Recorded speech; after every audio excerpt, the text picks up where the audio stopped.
and then unloaded it last night at midnight. Sorry, they've all kind of started without me, so just join in when you're ready. So, welcome to the Secret Sewing Club.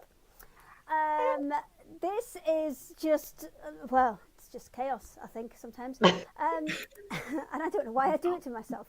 But we are just kind of a collective. Everybody comes and jumps on, has a bit of a chat, bit of a demonstration, some daft chat. It's all good.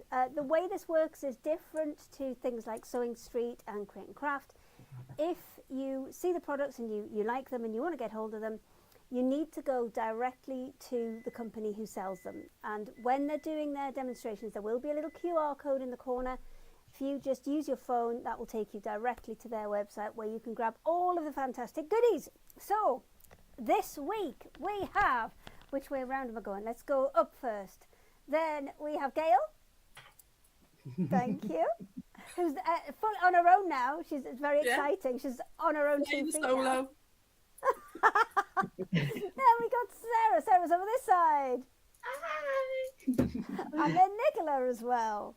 Woohoo! Hello. It's been a bit of a rush today, hasn't it? It has. And Sarah's done very well because she's opted out of the last day of well, she hasn't. She dashed back. So she No. It finished yesterday. Oh, it was a 2-day show. It was Friday, Saturday show.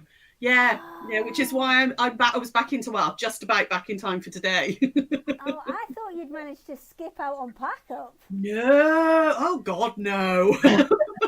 No such luck. It was just me and Sarah Jane taking all the stand down, getting it all in the van. 4.5 hours later, unpacking the van once we got home. No, it was a late night, but it's all good. I've had a lot of coffee. Be warned, people. There was a lot of caffeine in here today. And Nicola, how the devil are you? Who, me? I missed that bit. Was it me you were talking to? Sorry. Yes. I'm okay. That's sort of a no. Today. I've been a bit poorly, but I'm okay. I'm here. I'll keep powering through. Yes. So what's everybody been up to this week then? Pardon? What have you all been up to this week? Busy sewing projects for here. I've been very excited. I got some new things to show, and so I've been very excited doing lots of sewing and designing my next quilt, which should be on the next one. Fantastic. You were saying as well, you went to the Farnham show as well. You were there. Oh yes, last Sunday I went to Farnham Malting's show, and that was really lovely. A 1-day show. Lots of people came to that. That was amazing, and it was better than the year before, so that's really good. All good. I was in a better position as well, so that helped. Yeah. How did your charity go? What's it like being on your own? It's a bit scary. We've had a few technical problems, but thanks to Sara and her technical abilities, I'm here on a wing and a prayer. So but it's nice. It's nice to. I feel like I'm making progress. It's like a step further forward. You've made a lovely backdrop for yourself. Yeah, smoke and mirrors. This little tiny. I think you mean if I turn this round, it's just chaos. Yeah. And it's I think the expression is war zone. It looks like somebody's been in and ram raided the rest of the place. So yeah, but I'll just pretend this is the magical land that I live in. The magical bunny land. They're beautiful. Yeah. Thank you. There's a little Easter fest. So yes, I'm thinking all things Easter. Sarah, you've dashed. We've got a little lag on somebody, and I can't work out who it is. Sarah, you've just finished up with your little show. Yes, so we were. Yeah, last Sunday we did our 12-hour charity live, which was brilliant, crazy. We raised £900, just over £900. We gave away 27 projects. I think we were on screen live for 687 minutes. I think something like that. It was crazy day, but it was brilliant. So many people joined in and stuff. You had cake. Yeah, there was a lot of cake. Gail popped over and saw us. There was a lot of cake. People brought us cake and sandwiches, which kept us going. And then, Thursday, then I drove up to Newark, set up, got to the show, and I'd put the wrong box in the van. So we've got these big black boxes that we put all the stock in, all in. But there's one in particular that is what we call the show box, which has got all the screws for the shelves and the little lug nuts and the bracing bars and the screwdriver and the tablecloths and the lights and everything. I got it out the van. It's heavy, on the trolley in. Opened the lid and went, oh, that's quilt kits. That's quilt kits. That's not.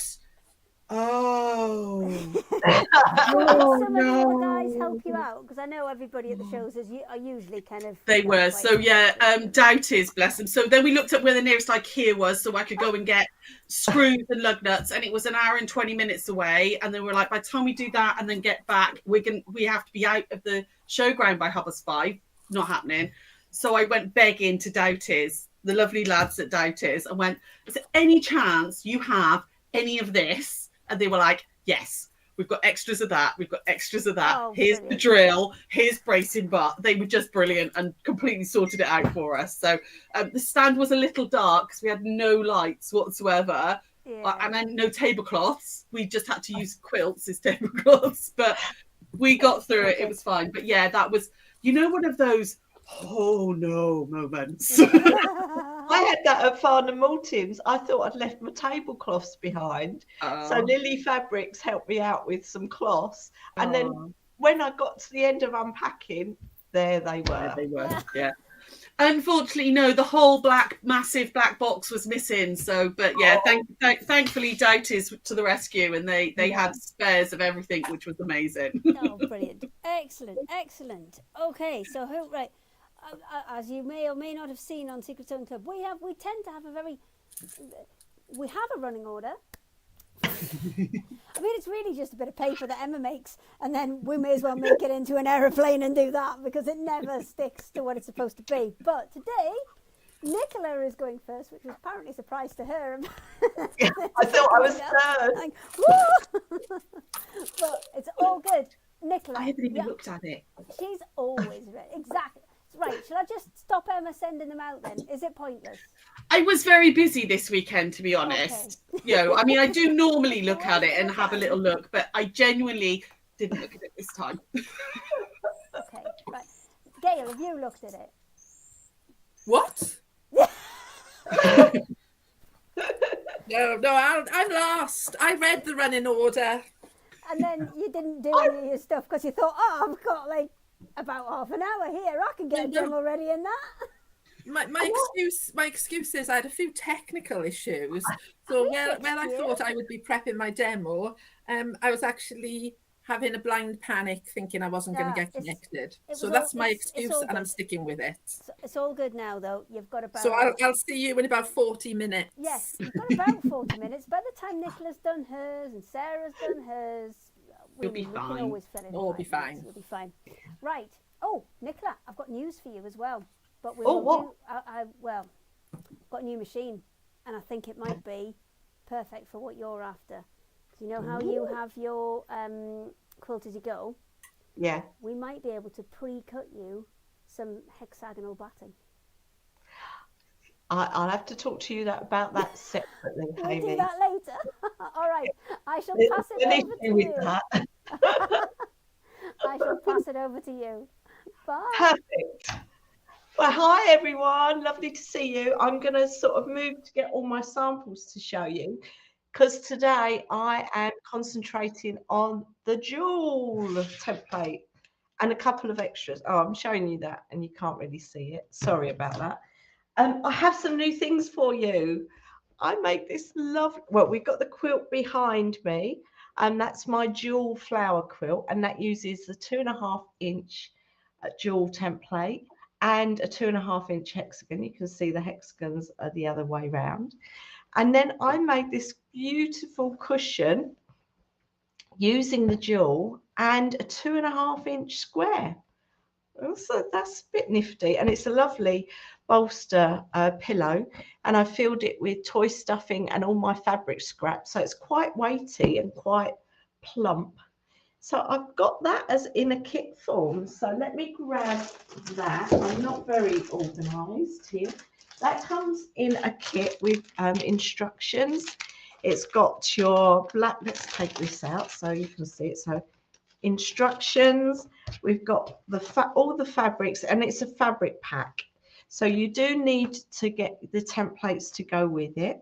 And that little fabric pack and instructions is £14. And the star of the show, I'm trying to grab everything. The star of the show is the 2.5-inch jewel. And this is normally £19 for this template. It's a bit of a big one, this template. But today, well, for the week, for Secret Sewing Club, it is actually £16. So saving £3 on that. So that's the bargain of the day. I've got some little ones to go with it. The 2.5-inch hexagon, which is in that quilt. I have got the 2.5-inch square, which you need for this pillow. But I have, because I've got the 2.5-inch square, I have made some new zip tray bags. So this is a Tula pink one with the raccoons, and if you open it up and you unpop it like that, it becomes a tray.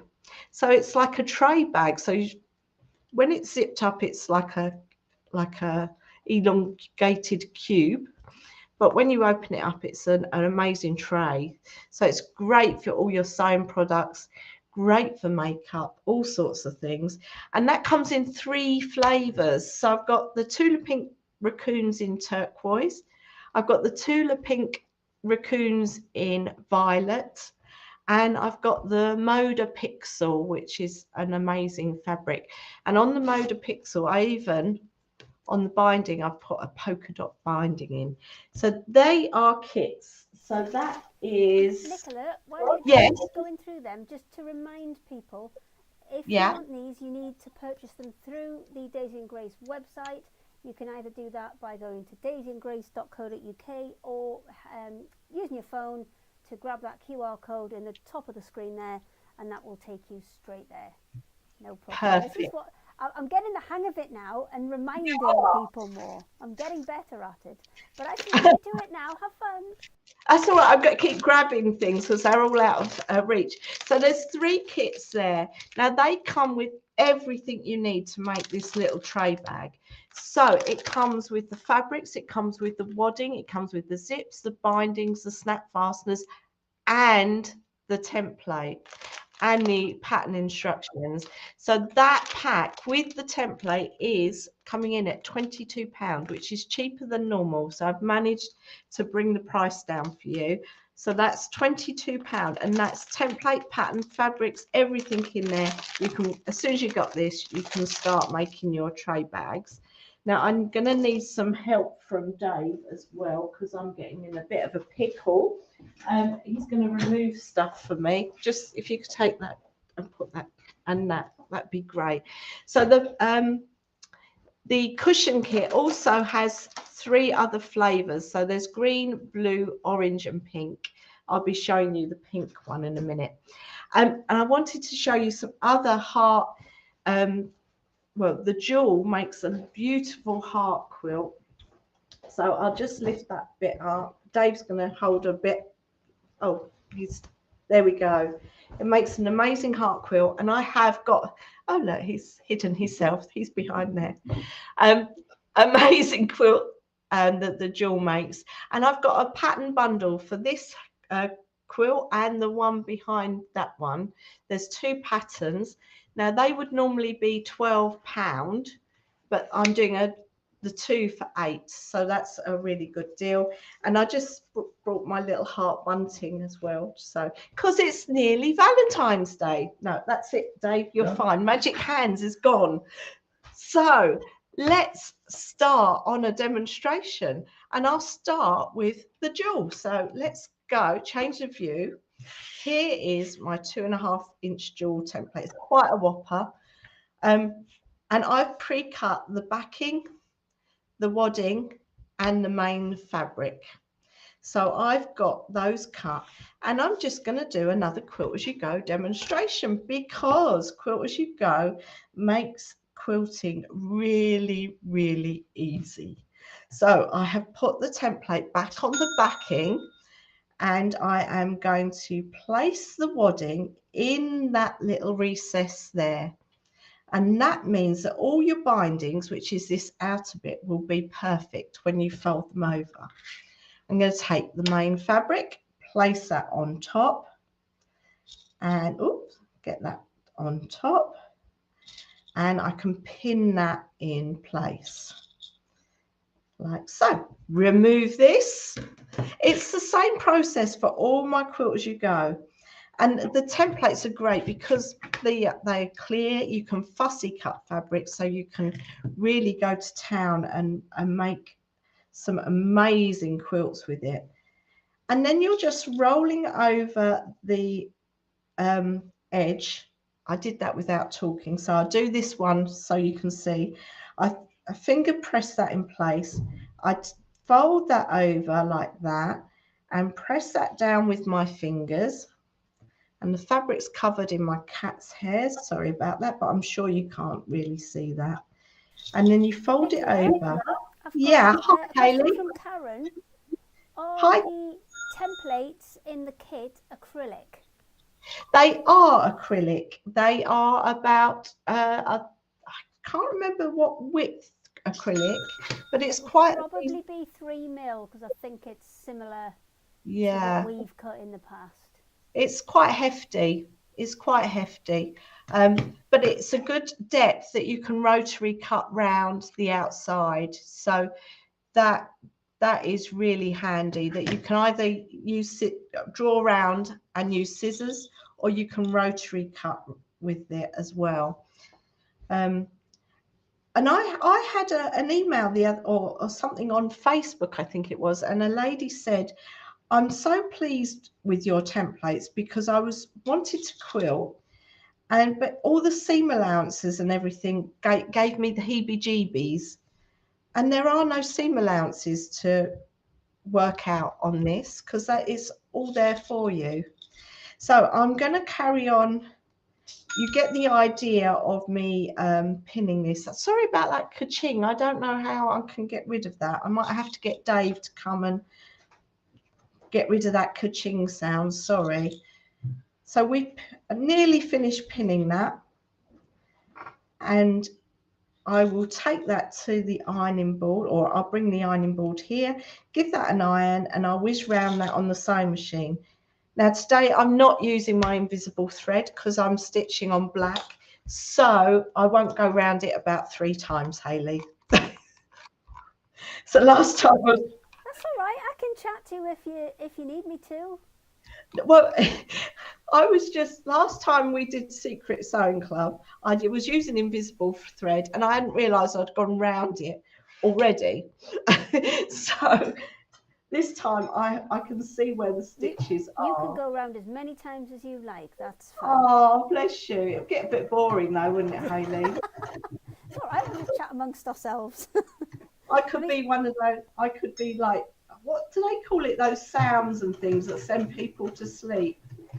Oh, I know what you mean. Like the ones like the BBC does a sleeping forecast one, don't they? Do they? Oh, I need that. Yeah, they do. That I use podcasts to fall asleep. Oh. So yeah. So honestly, if I've got no noise at all, I'll just sit and be awake all the time. But if there's something I have to concentrate on, immediately fall asleep. Oh. Oh, the cat's joining in as well now. Pardon? I can hear the cat joining in as well. Oh yes, she's around, and my little boy has still got his leg in a splint. Bless him. Is he out the box though now? No, he actually got a bigger crate yesterday, so he went to the vets, and he's got a bigger dog crate now, so he can move a little bit more. Bless him. It's been a saga with our cat boy. So He's on the mend though. He is. I think he's got another 2 weeks in his bandage, and then he's got to have an X-ray, and then we'll take it from there. But hopefully he'll be all right. He's very cuddly though. So look, that was really quick to sew. So ta-da! But I've got some I've made earlier, like Blue Peter. Oh, or other TV programs. So to make a flower, I've not got enough space. Look, I prepared one earlier. This is 3 together. And when I'm making the flower, I like to put 3 together first and then join these. So I am going to change my machine to zigzag.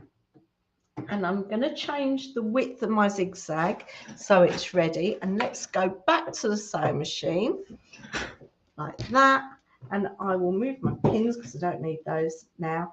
And I am just going to zigzag those together. And I don't, when I zigzag the shapes together, I don't push them together. I just let them butt up against each other. So I'll show you here. I just pop them together. I don't bunch them. You don't need to push them together. So one of my phrases for this, which is not very, I mean, it is Sunday afternoon, is they should kiss, not snug. So when you're stitching them, let them just touch each other, but not snug. Kiss, not snug. So that's that. And you can see how quickly it is to zigzag them together. And then I'm going to bring the 3rd section to create the flower. So let me just join that.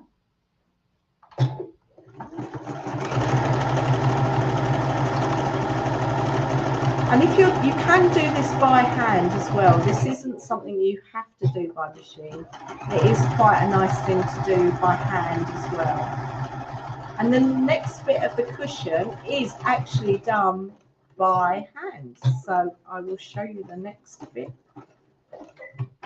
So let's go front view, and my machine hasn't released my flower. So there we go. We've got the flower there. There we go. So that is going to be the front or back of my cushion. And what you need to do is make all your squares and join them into a strip. Now, the reason that I use the squares is because they've got a, let's go this way.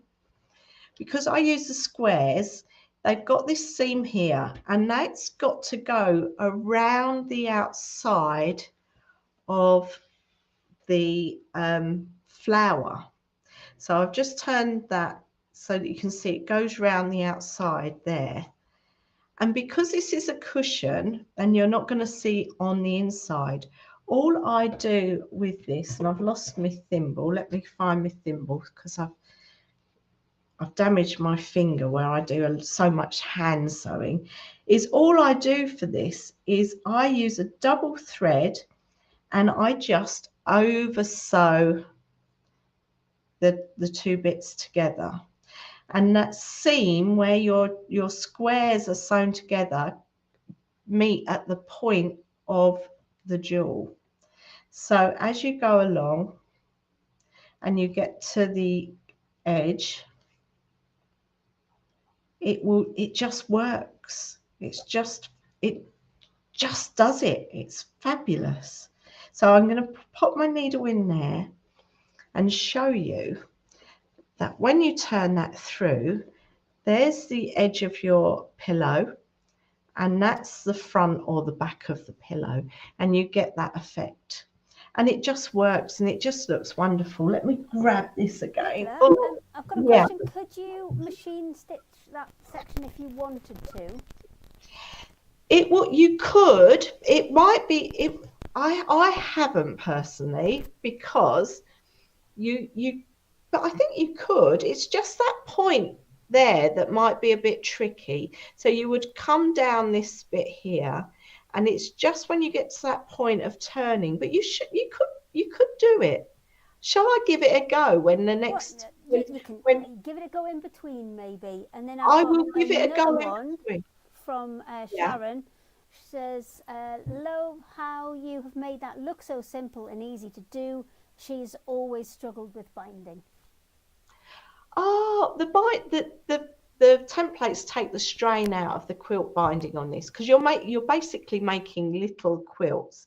So that double turn of that binding is so easy because it just works. And then all the shapes sort of work together. And now I've never put the squares with the jewels before, ever, but it works. It creates this lovely shape, and it works because the bindings are all the same on all of my templates, so it all works together. And yeah, it's fabulous. I love it. And I'm this is actually, I've got a picture of it on my seat. Bear with. That is actually it on my seat. I made it this week, and it's living on my armchair because I love it so much. But what I will do is, in between, I will try doing it on the sewing machine with the zigzag as well. So Are you ready for everybody to come back together? It looks like Sarah's eating right now. So do you need a minute, Sarah? I think she does. She's like, yeah, I'm all right. I've got tea. That's all right. Well, I had juice, but that's gone. I might go and get some more in the next bit. Just bear with me. I'll go and grab everybody else. There we go. All back together. Oh, I'm well wonky. Sorry, that was like breakfast and lunch all together, and I was just like, I need to eat something. It's half past two. I've not eaten yet today. Quick, get something in me. That has been my whole week. Yeah. People are ringing me up, and it's 4 o'clock, and I'm like, I'm just having my lunch. I'll ring you back in a minute. Oh no! It's been so. Did you get much of your demo done, Gail? A bit. I went and tended my dogs instead. Just checked on them. Oh. Yeah.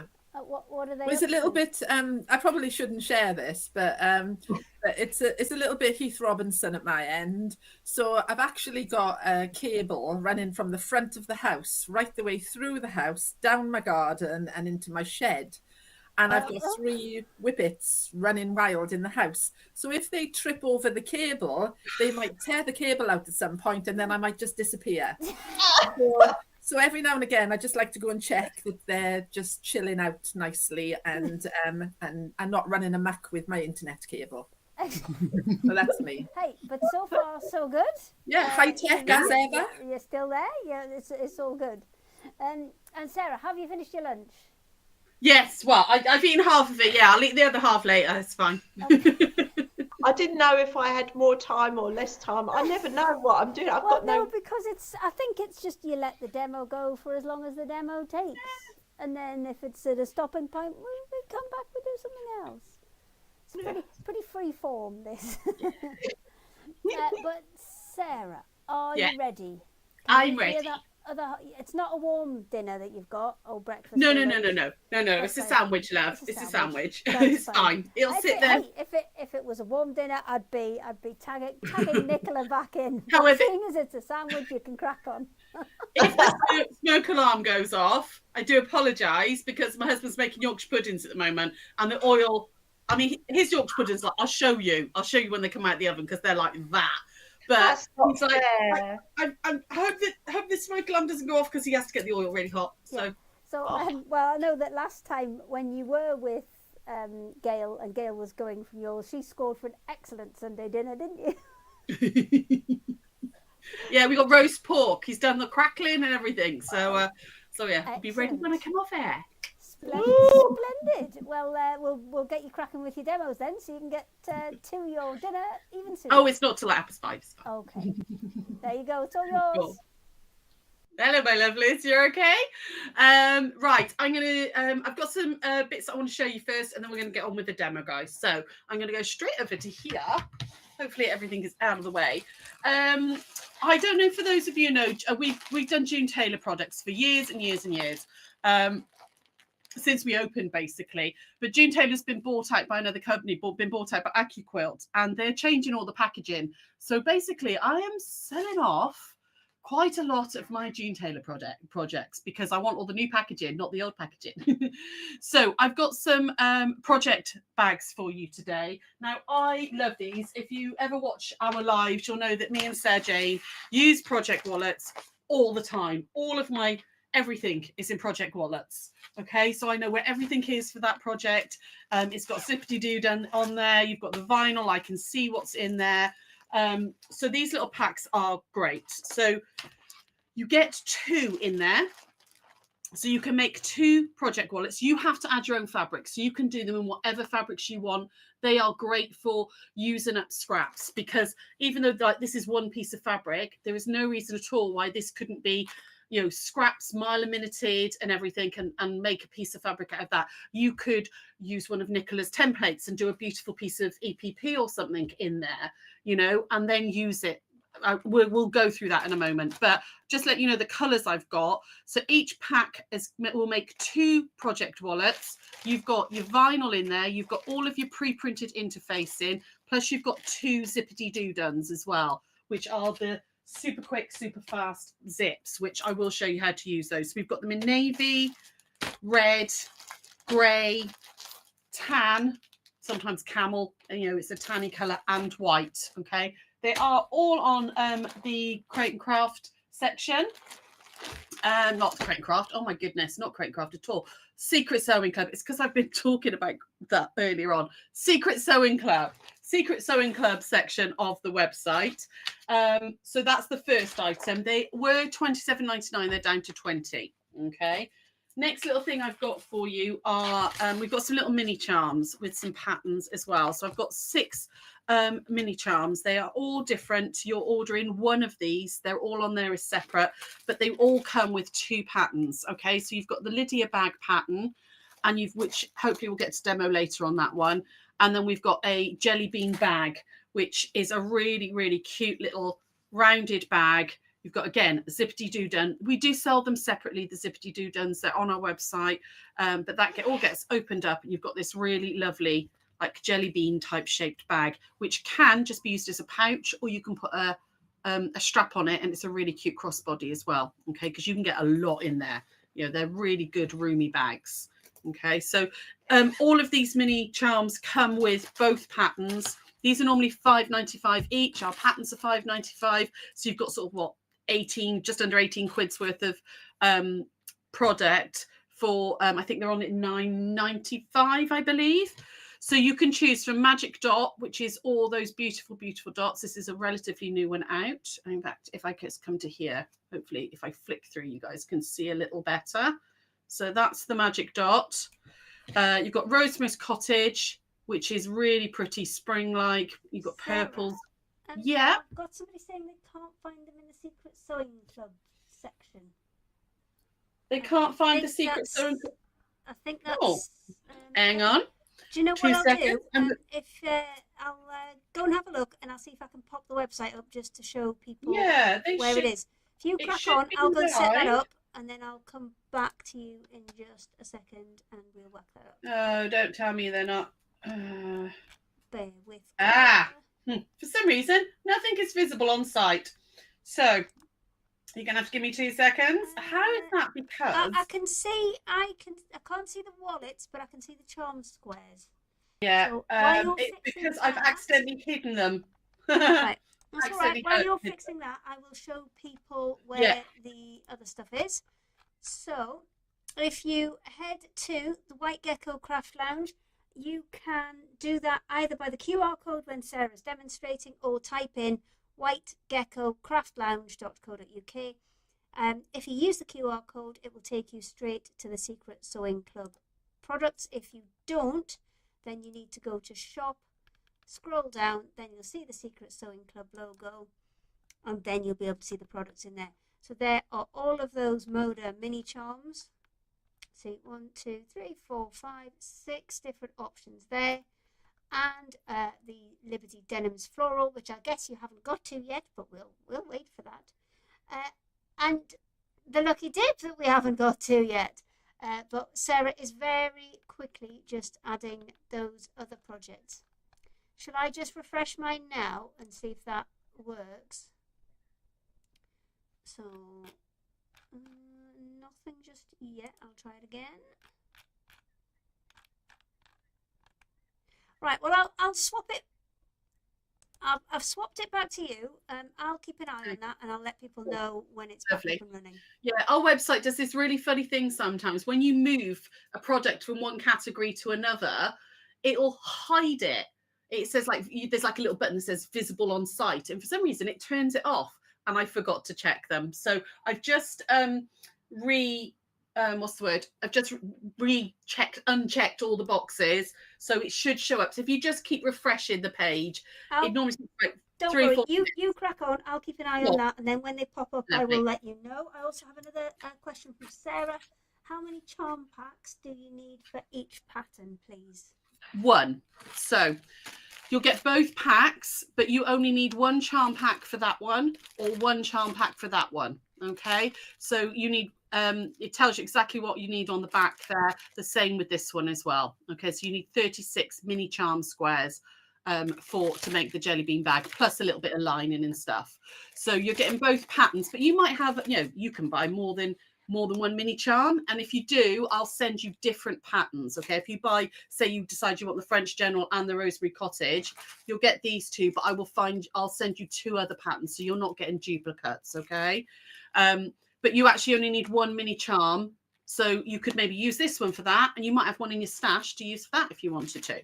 Okay, so you've got Magic Dot, Rosemary's Cottage, Longshore, which is the Janet Claire one. You've got Shine, which is brand new. This isn't even on a website yet. I haven't had a chance to get it on. It's that new, but it's by Sweetwater. Really, really pretty spring-like fabrics in there. Woodland Wonder, which is one of the Ginger Burr ones, with all the little foxes and animals and everything. And then you've got the French General. So you've got a choice of 6 different mini charms on that one. Okay, with the 2 patterns. I've got 2 other things as well. We have got a Lucky Dip. Okay, so we do our mystery box Lucky Dips lots, and people love them because they're a great stash builder. And if you're making, charity quilts and things like this is a great way of getting fabrics relatively cheap. So in the Lucky Dip, the contents will vary. I've just pulled out a little bit of fabric from the piles. Okay, it might be these you get. It might be completely different. There are lots and lots of fabrics that are going into the Lucky Dip. So you will get 2 half meters. So for example, you might get those 2. You will then get 4 fat quarters, 1, 2, 3, and 4. Okay, so that's 2 meters already because you've got 2 halves and then 4 fat quarters. You will also get 4 fat 8s. Okay, 1, 2, 3, 4 fat 8s. So you've got 2.5 meters of fabric total there. And normally, I mean, even if fabrics are sort of £14 a meter or new ones now, but even if they would say lower at £12 a meter, these are what would that be? 2.5, 24. That would be £30, but you'll get all of this for £20. Okay, if they're more expensive, like this is actually a Liberty fabric, which is what, $19.95 a meter now. So you're getting a lot of value there, but the contents will vary. They will be it's a mystery box, basically, Lucky Dip. You won't necessarily know what you're getting, but it will be 2 half meters. They are all current stock. This isn't old dead stock that we're using. This is all new season stuff. So it'll be 2 half meters, 4 fat quarters, and 4 fat 8s for that one. Just to let you know, your June Taylor project bags are now up on your website. Amazing. So cool. if Thank you. Use that QR code, that'll take you directly to the Secret Sewing Club page on the White Gecko Craft Lounge website, where you'll be able to see those June Taylor bags, the Lucky Dips, the mini charms, and I'm guessing the next box, which is just about to arrive. It is. Ding, ding, ding. Now, they won't all come in one of these boxes, I'm afraid, because they only sent me one box with all the fabrics. But it does look, it's a really pretty box. This might stay with me. So this is the brand new denim, Liberty denim range. It is absolutely gorgeous. It will come all beautifully wrapped with a ribbon. Okay. These are fat quarters. And you have got 11, I believe. I'm trying to remember off the top of my head. It is 11. And they are all from the new denim range, which is just gorgeous. It's this stunning denim blue with a dark navy in there as well. And this really, really sort of soft blush coral in there with it as well. It's such a pretty range. When they launched it at Festival Quilts last year, it went people went crazy for it. They didn't actually have the fabric, but they had loads of patterns and things for it, and they had quilts made up, and people were desperate to get their hands on it. So yeah, you get 11 fat quarters. Okay, and like I said, this would normally be $18.95 a meter, but we're doing it for £40 for the 11 fat quarters. Okay, so you've got a little bit of a bargain going on. I love this snowdrop one. I think this is absolutely gorgeous. Look at those beautiful, beautiful little snowdrops on there. You've got, that is one of my faves as well. I love that Emily Bell design on there too. So there's a navy Wiltshire shadow in there, which is really, really pretty. And then you've got all these beautiful, beautiful florals as well. So that, I think, is everything to actually show you. So we can crack on with the demo now. I'm going to let her listen to me talk. So 2 seconds. What we're going to do is we're going to have a go at the project wallets. So I've got one that is partially done over here. Now I need to make some space. Let's go back to the that overhead and make myself some space. So in the pack, you get really, really good written instructions with June Taylor. It tells you exactly what size pieces you're cutting, either for the large bag or the small bag. So the large bag is 18 inches. The small bag is 16 inches. Okay. Tells you exactly how much fabric you need. To be honest, they tell you a lot more than you actually need. You can get away with less than this. I've made so many of these now, and you can absolutely get less than that. You also you get 2 zips, one for each bag, and you get your vinyl as well. Okay, so you get enough vinyl. If you're really careful with your cutting, you can probably make a 3rd bag with the vinyl that's left over. Just be careful with it. Okay. Now, June Taylor works, as I'm sure you've seen me do many, many, many, many, many times. This is one of the bibs, but I just got this one open, so I thought I'd show you. It's pre-printed wadding, or like a very heavy interfacing, which is what the project wallets are. Okay, and you're going to stitch directly onto the wadding. So the first thing you're going to do is put your backing fabric on. So now this is very creased. It's where it's been in the bag. I prepped it before I went away, and it's got very creased. So I'm just going to give that a quick little iron like that. Okay. And on this side as well. It is a little on the creasy side. There we go. Now, the nice thing about this interfacing, so they do say with the other ones, like if you're doing the bibs or any of the placemats or anything like that, don't iron it until you've finished it, because you don't want to put an iron on your cotton wadding. But on these interfacing ones, actually, you can give it a good iron. So you can, let me take that pin out there. You can see I've already done the first few. So I've just used a really big bold print as my number 1. I've added 2, 3, 4, and 5 on.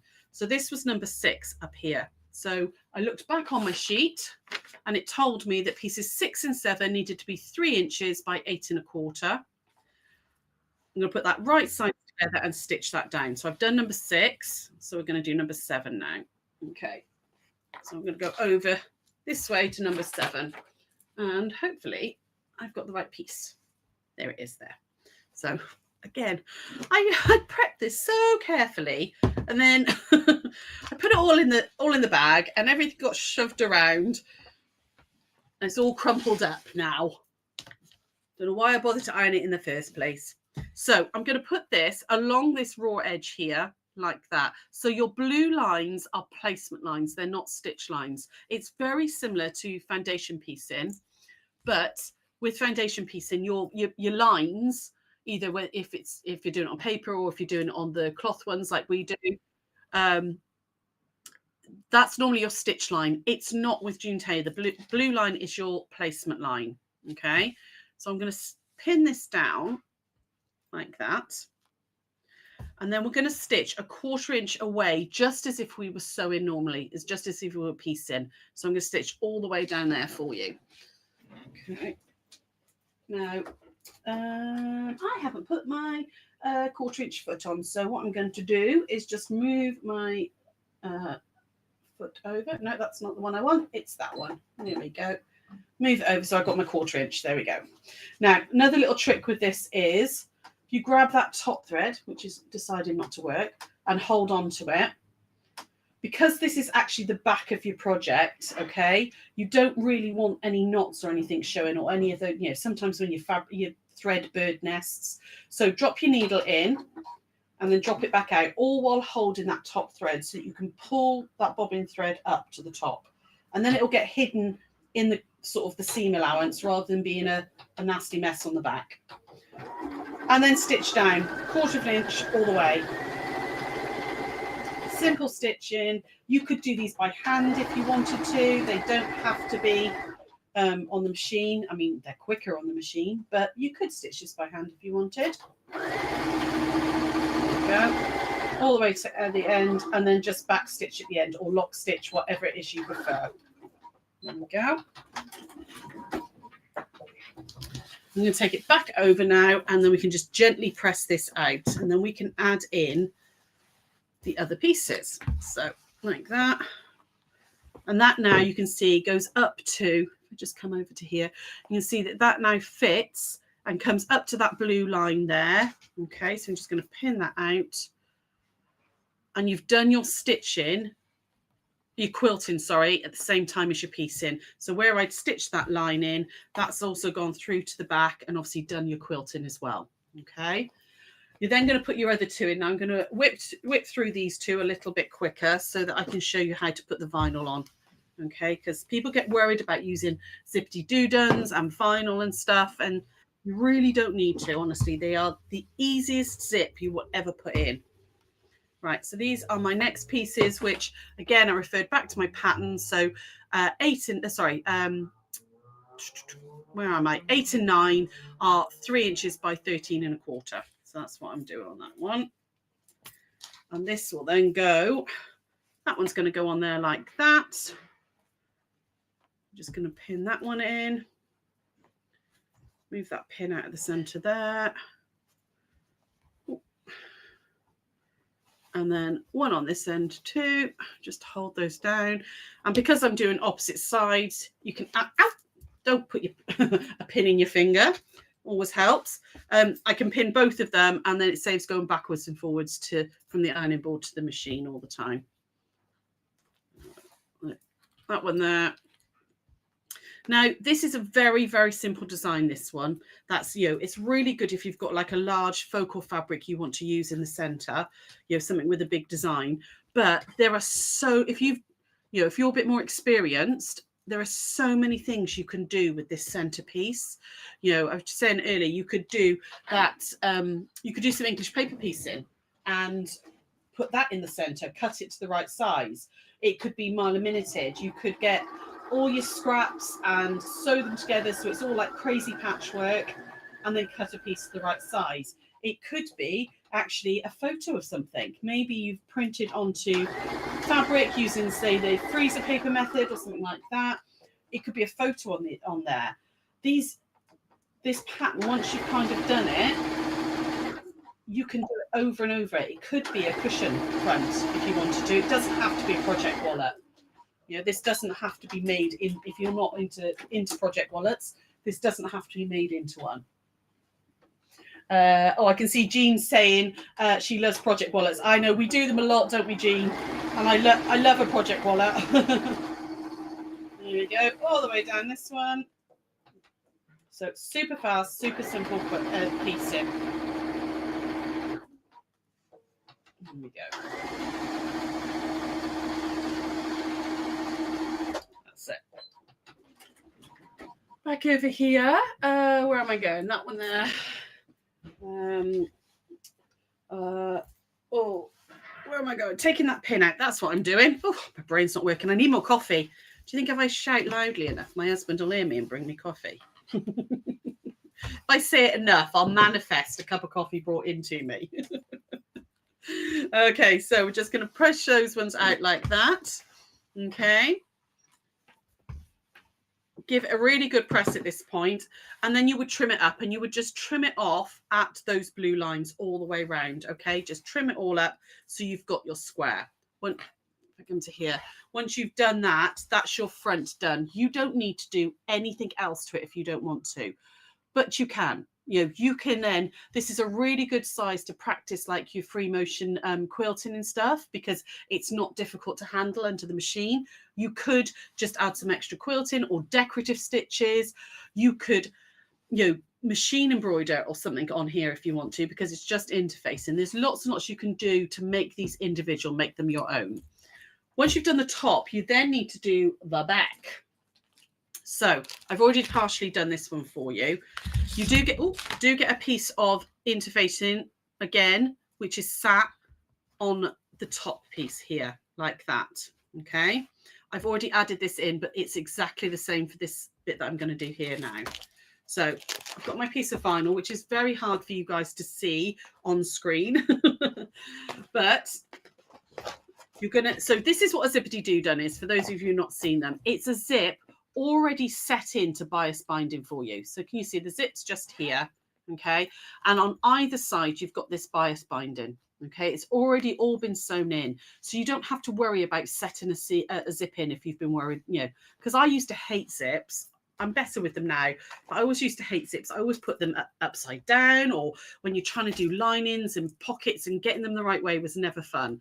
But this is super, super easy to do. I'm just going to open up that bias and slide in like that, my vinyl. Okay. And then pop that back down. Now you don't want to put a pin directly through vinyl. If you put pins through vinyl, it can rip and it can tear. Now this is quite a heavyweight one and it is quite sturdy, but try not to put a pin directly through it. However, you can pin through when you've got fabric either side. So don't put too many in. But I'm going to put a pin just there. Okay. I'm going to put a pin and then a pin just here. And what that's doing is holding the zip and the vinyl all together. Okay. I'm going to put Sarah, another pin. As an alternative, if you are not confident with the pins and the holes and the vinyl, in the past, I've used a really, really fine double-sided tape. Oh, yeah, absolutely. You can do that. That really skinny stuff that you use. Super, super skinny stuff. Yeah. And that works a treat, because especially if it's vinyl, it's unlikely it's something you're going to be popping in the washing machine. Absolutely, yeah. So you can do that. I mean, we're going to stitch it down anyway, so that tape would just hold it in place while you're doing the stitching. Now, once you've done a bit of vinyl work, you don't even need to pin. You can. The joy of the zippity-doo duns is you can kind of slide it in and readjust as you go. But if you've never done it before, either that or use some binding clips. You can binding clip on the end. Just don't put the vinyl through pin through the vinyl directly. Make sure it's going through this bit here. Okay. But yeah, or fabric glue pen, that will work as well. Just hold it in place. Now, the vinyl does come in the pack. Let me grab one of the packs again. It's got tissue paper. Don't know if you can see here. It's got tissue paper on the vinyl to stop it sticking together. I would actually stitch it. Now, obviously, I've taken the tissue off this one, but with the tissue still underneath this, it will slide through your machine much, much easier. Okay. And if you're doing other things with vinyl and you find it slips a little bit as you're sewing, just put a piece of like plain copy paper or something underneath it as you're stitching. It doesn't matter that you've sewn the paper to it, because it will just be perforated and you can tear it off afterwards. Okay. But my tissue paper is already off this one. I know my machine can handle it. So over I go. So what I'm going to do now, hang on, just turn this around. Sorry, 2 seconds.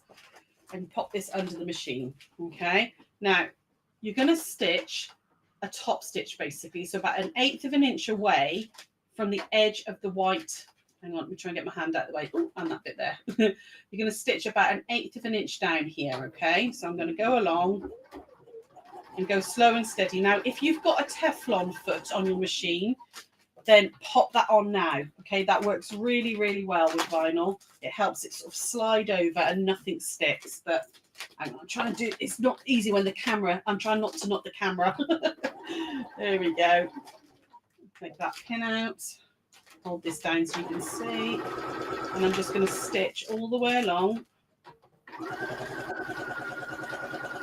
Like that. Okay. All the way down. Ooh. You don't have to worry about your zipper pull or anything because it's in the tape, it's far enough away even from your main foot, yeah, like your normal foot. You don't have to use a zipper foot with this or anything like that, okay? It's just one line of stitching, like that, and it puts the vinyl in for you, does your zip. So, back over here. I've got a couple of messages from Jean. Yeah.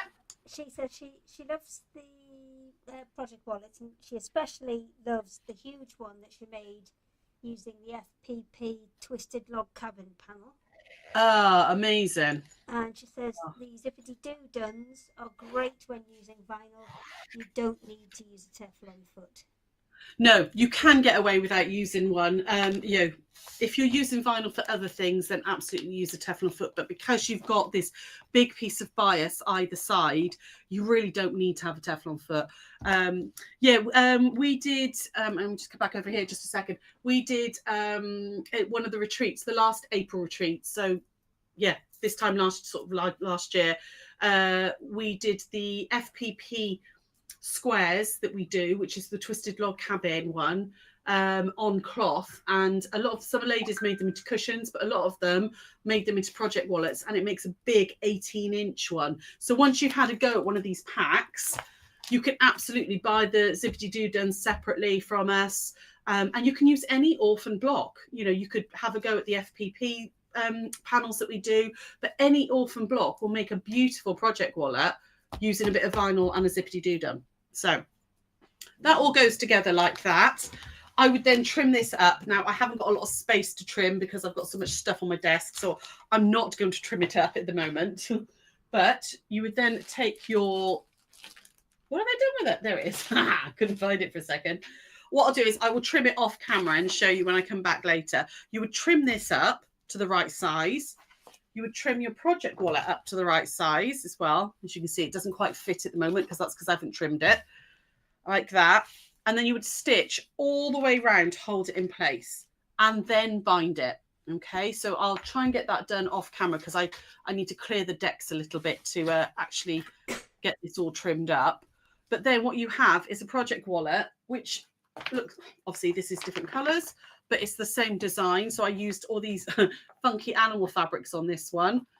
You've got, this is the tan one I've used here. You've got a little bit of fabric there. You can see what's in the bag.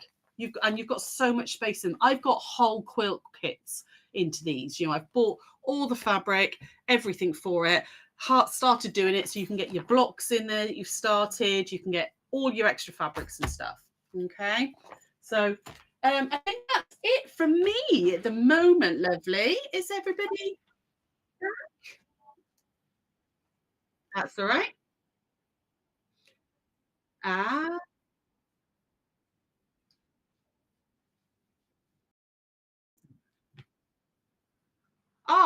We have had a very busy week, very, very busy week.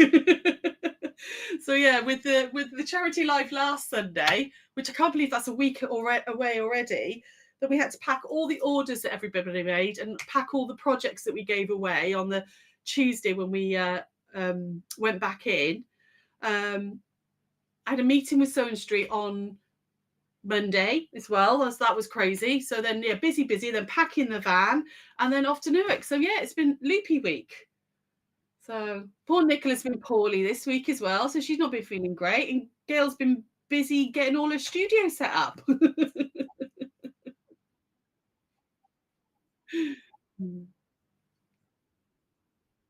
Oh, unmute everyone.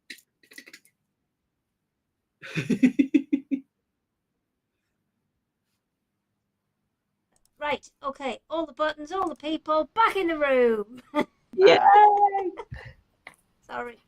Well, I've changed, I've got different cameras, got additional cameras, but one of the one that I wanted to experiment with was the one that's on my phone, which makes it slightly difficult when you're trying to answer Nicola and then you're trying to use the camera on your phone as well. But it's all good. I'm just experimenting because Sorry, Hayley, I didn't realise.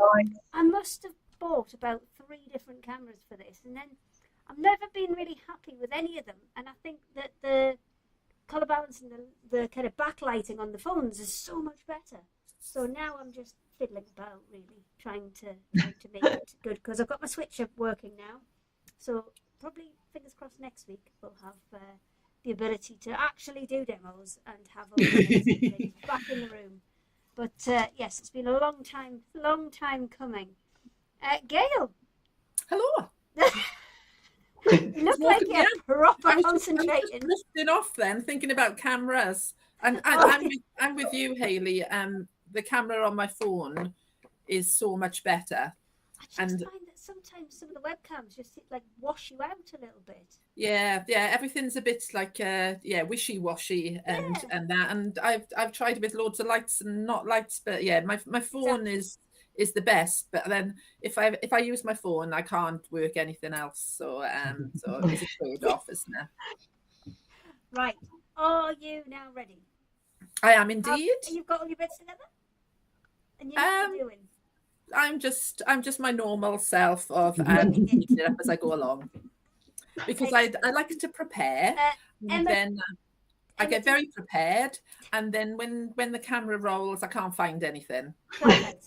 It's like somebody's moved everything around, and I get a little bit panicked, and I can't find anything. So now I've resigned myself to the fact that I'll just see how it goes. That's fine. If you need a hand, And I'm always here. breathe. Just give me a shout, and I can always jump off to your website and show people where your bits and pieces are. Thank you. Yeah, all help gratefully received, and so thanks for everybody's support to get me to this point. So, without further ado, what do I want to share with you? It's all yours. Thank you. I'm thinking all things Easter at the moment, so I'm sort of in the Easter vibe. And a lot of you will have done the back in the autumn. I did an autumn wall hanging, which was really, really popular, and then so popular that everybody said, "Why couldn't I make the autumn hanging a Christmas one?" So I did. I made Holly Jolly Santa, and then as soon as that was finished, then you were all saying, "Can't I make it an Easter or a spring one?" So I've listened to you, and I have. So here it is, and this is Petal. So I'm going to show you a little bit closer in a moment. And while I was making Petal, I thought, oh, I think it needs a partner. So I also made Sprout. So when I go to the camera, I'll show you the kits in detail. A few other little things that I brought in because it's Easter, and that was the little springtime gnome wreath. I particularly like this. This is one of my favorites because I made it with the Easter eggs, and for an Easter theme. In the pattern, it also gives you the instructions to do it with hearts, which is sort of behind me up here, but it's all in the pattern. So if you don't want an Easter theme, you can go with just like a spring-like theme. Also, the beauty is the instructions give you the gnome, so then you can go on and make little gnomes that can just they sit on a shelf really, really nicely. I've got, if you look at my Facebook page, a lovely lady made a load of these and did the little legs in red and white, and then put poinsettias on the hat. So she had a whole Christmas thing going on. So there's mileage in the patterns to make them into something else. There's a few other things I'm going to share with you, but what I'm going to do is I'm going to go to the overhead camera, because then I can show you the kits in a little bit more detail just before I get on to demo. So let me just whiz you across. Right. So here's the other kit, and this is Sprout. So Sprout has got a little carrot top. And I've made it so the fleece overlaps, and it gives it that sort of a ridge effect of the carrots. And when I was going with these two projects, so just to let you know that both of them are in the same pattern, so you can buy a kit which will make either petal or sprout, but you will get the instructions for both in the pattern. Because originally when I made petal, where I was heading was I was going to give petal a set of ears and that, and then I thought it sort of distracted from all the lovely flowers and that. So while I was making him, her, whatever, I then thought of sprout with the carrot top, and then I thought, oh, do you know what? I'm just going to put them both in the same pattern. So I'm just going to give you a quick little look at the kits. So Gail, I'm not. can you remind people how much the kits are? Obviously, they're available on your website, which you can use the QR code for, or go to endlessthreaddesign.com. But can you remind people how much they are? And if you need me to in a minute, I can go and grab the website and show people where they are. Yeah, that's a good question, Hayley. Let me just have a think. Right. Yeah, I think. Do you want me to check that for you? I can do that too. So I think they're £26.99, but what I've done is I've knocked £2 off them, so they're £24.99. Yeah, I just had to think about it then. So they're £24.99, and I will hold that price for a couple of weeks. So I've knocked a little bit off there. It's a little bit more expensive because you're getting the pattern for both and the freezer paper and that. So I'm just going to show you. I'm just going to take these off a second and show you the kit. Sprout. Just I'm just looking on your Secret Sewing Club section at the minute, and they're not showing up in the Secret Sewing Club section. That's fine. I can find them and I can show people where. Oh, I thought I'd put them in there. Can you tell me what the names are again? And I'll Petal and Sprout. Petal and Sprout. Okay. Yeah, I've got them here. Oh right. Well, that's a clerical error on my part. I thought I'd pop them. I thought I'd pop them in the Secret Sewing. I thought I was being efficient for once. Well, no, I think you've done very well considering. But what I will say is, if you do want them, go and have a look on Gail's website, and there's a little search bar at the top. If you type in petal or you type in sprout at the top there, and then hit search, they pop up, no problem at all. And you're right, it is $24.99 for the kit, usually $26.99. Perfect. Thank you, Hayley, and thanks for guiding people in. So with the pattern, you can see you get both designs on there. You also get the pre-printed freezer paper in with the pattern. So this will make cutting the flowers easier for you. There is a digital download for them as well, but obviously if you get the digital download, you haven't got the freezer paper, but you have got the potential to print the sheets onto freezer paper yourself. So that's Petal and Sprout. And then the kits, they've got everything you need in there. So you've got the wire for his whiskers, the top of his carrot, his nose, the ribbon, this super fur that's just lovely. It's filled my house with fluff, but it is beautiful. Then all the fleece and the wire ring, all the felts, everything that you need in the kit. And then the same with Petal. If you choose to go for Petal, you've got all the fleeces that you need, all the pom-poms with some additional pom-poms in there. I cut 40 flowers, but I've given you 46 pom-poms, so you've got a few extra to play with. You can make a few extra flowers. All the fleeces, your wire ring is in there.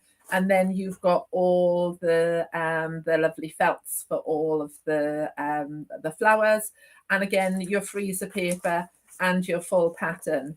Now I'm not going to demo this today because I haven't prepared a demo. I'm not going to lie to you, but I am going to demo. Honesty is the best policy, Gail. And exactly. You've got a message from Mandy saying she's just ordered Sprout and she loves him already. Oh, thank you. He is super cute.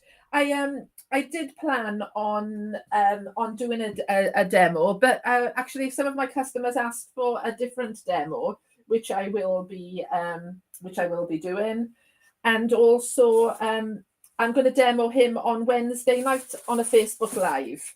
So don't worry, I will demo him. I will get round to demoing him. And the same with the spring gnome kit that hopefully should be on there as well. With the spring gnome kit, you get everything again in the kit, all the fleece. He comes in a choice of 4 different colours. and you've got all the felts in there. And then you can see from the pattern instructions, you've got the one with the hearts in there or the eggs. There's enough felt for you to do either. So this one's the lemon one. There's a pink, there's also a blue, and there's also a grey. So the gnomes change colour, but the background always stays the same. So that's the little springtime gnome. I'm going to take that out of the way. Something else I'm quickly going to share with you, which I will demo later, but just in case you need to pop off, I just want to quickly show you a Stitchery Doodah that was really, really popular last year when I did it. This is a little kit with a lot of stitcheries in there. They make really lovely little gift tags, or you can hang them on your Easter tree. You get 12 designs, 3 different shapes, and you get everything in the kit to make 6 of these tags. So even though you've got 12 designs, there's enough felt and white fabric and embellishments to make 6. I've never done it before, but I have this year got the templates, the acrylic templates. You don't need these. You can make it without the acrylic templates, because obviously I used to kit it before without the acrylic templates. But I decided that a couple of people asked me why I didn't do the acrylic templates, because I had them designed, and I did offer them when I worked with Sue. So I said, oh, go on then, I'll buy some and I'll put them on. So I've got an offer on the acrylic templates. When I come to demo later, I'll talk a little bit more about the templates and that, but that's on there as well. But what I am going to demo is one of my favorites, and that's the Easter boxes. So these little boxes are Japanese fabric fold-in. They're great. I've made them the exact size to hold your Cadbury's cream egg, or this is an Oreo one. So it's got a little holder in there for your egg. You get 2 different sizes in the pattern. You get to make the small ones, which are what I call plain, because they're all made out of the same fabric on each side. Or you get the pattern for the large one, which you can either make plain, like this one. So that means you're just using the same fabric on each side.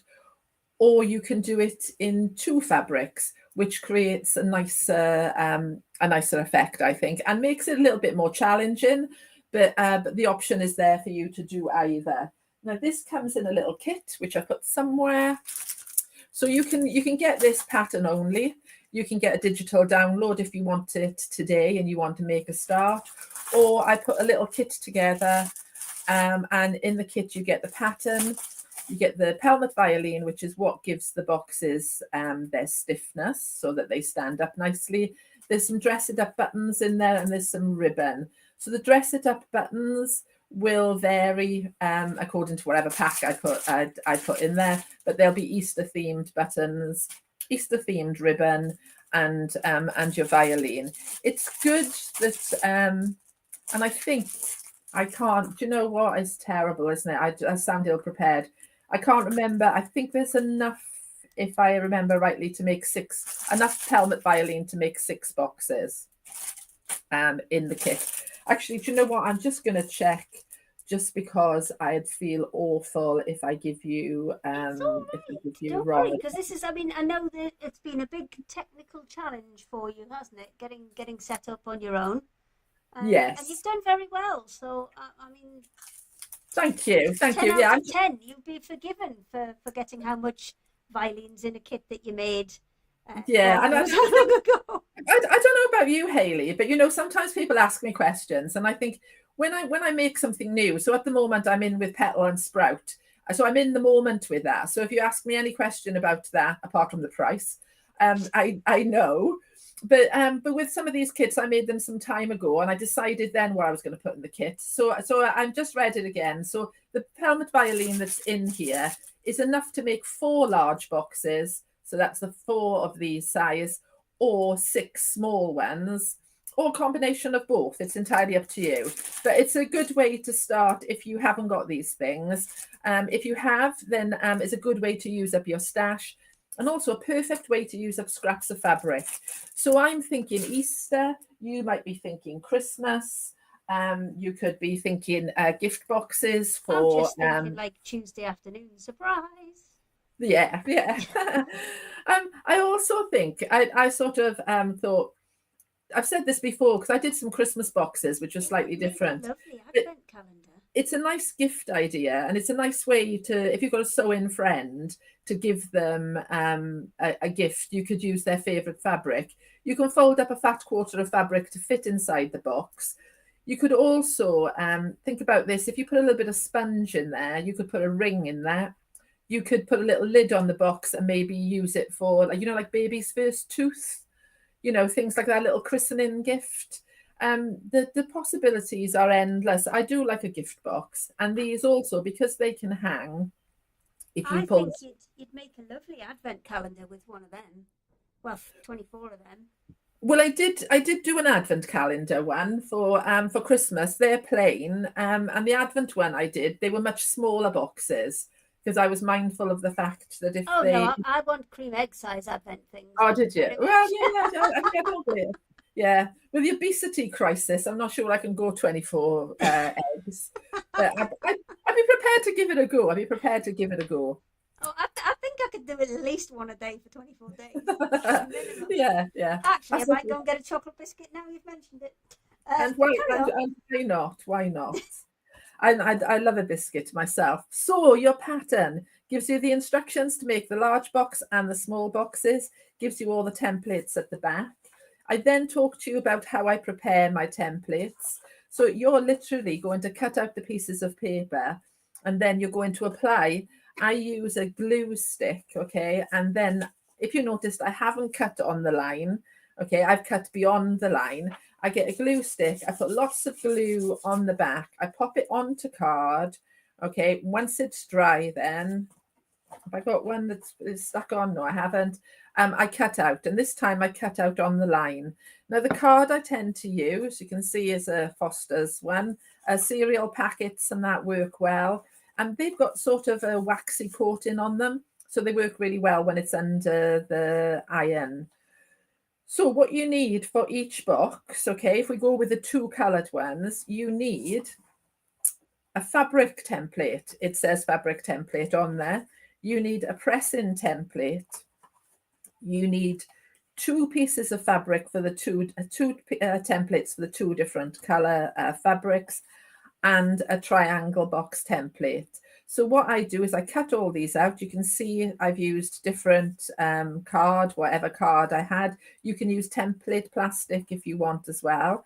So once I've cut out these sizes, the only one I tend to cut out more of, and I'll explain why in a second, is the press-in circle. So what I have a tendency to do is put this onto another piece of card, draw around it, and then cut myself a few extra because I like a few extra pressing circles, and I'll explain that in a moment. So let's look at the rigidity of the box at the moment, what gives it its strength, and why I've given you the pelmet violin.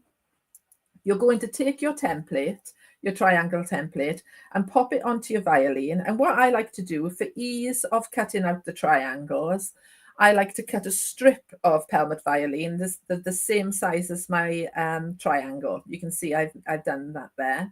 And then what I can do is I can pop it onto my violin. If I turn it around this way, I can either cut it out straight away, or I can mark it with a pencil, and then I can turn the template back and forth. And then what I find with that is I waste less of the violin, so I maximize what I get out of there. So I need to cut four of them for each box. So once I've cut them out, like so, okay, I want to add some ribbon. So in your kit, you get some 3mm ribbon. And what you're going to do is you're going to stitch a little loop to the top of 2. Okay, and you're going to stitch some tails to 1, and you're going to leave 1 completely plain. Just a little tip, when you stitch the ribbon to the top of the box, okay, you only really want the width of the ribbon, the loop to be the width of the ribbon. And the reason for that is if they were really big loops, when you come to tie the box together later, everything would be flapping around. So just make the loop just a little bit larger than the width of whatever ribbon that you're using. And then to give the box a nice soft feel, so is not so firm, I've cut out triangles of wadding. So this is a really good way of using up all your leftover scraps of wadding, you know, from all your quilt making. So you can apply a little bit of glue to there and then just pop your wadding on there. If you're somebody that doesn't do any quilting and you haven't got any wadding, you could use a little bit of fleece, you could use a little bit of felt. You even don't have to use anything if you don't want. If you've got squares of bosal, you could use that instead, and then you wouldn't need any wadding on there at all. But I like the wadding because it gives a soft feel. I mean, we're doing soft craft, we're not doing paper craft. I think it's a little bit harder if you've got card in there. Also, some people have asked me why I don't use card, and the reason I don't use card is the great thing with pelmet violin is if these boxes get damaged and get bent and they have a hard life and they've been stored over a while, and then they all get a bit creased and that, you can take your iron, okay, and then you can pop your iron back on there and you can give it a good iron and you can press all the creases out. If when I've stored them for a while, I get the iron. I obviously don't iron the button because I've got a button on the other side. I give my boxes a really good iron, especially if I made the Christmas ones, to sort of freshen them up. If it was card, you'd have a permanent crease in there and it would be weak, and then you couldn't restore the box back to its glory. So that's the reason that I use pelmet violin and not card. So we've made the construction of the box then, the outside. So when we come to construct, we're going to put a ribbon loop to the outside.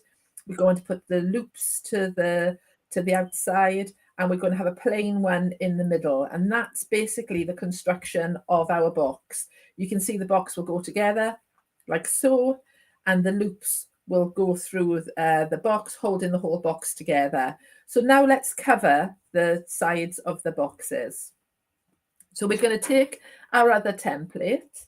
Let me see if I can find my fabric that I've put somewhere.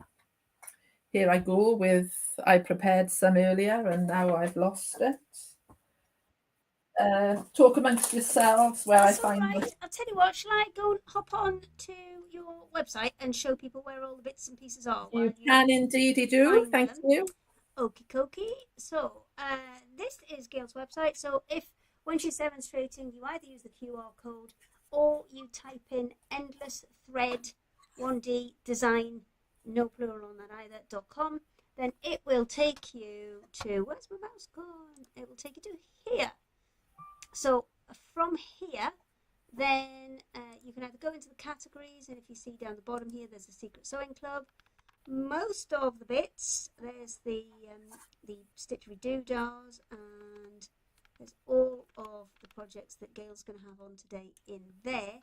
But if you want sprout or petal, if you type in petal in the search up the top here, you can see it pops up there, or you can press the little magnifying glass icon there, and that will take you straight to them, where you can either have it as a download or have it as a kit. You just use that little drop down there, and then all the options are there for you.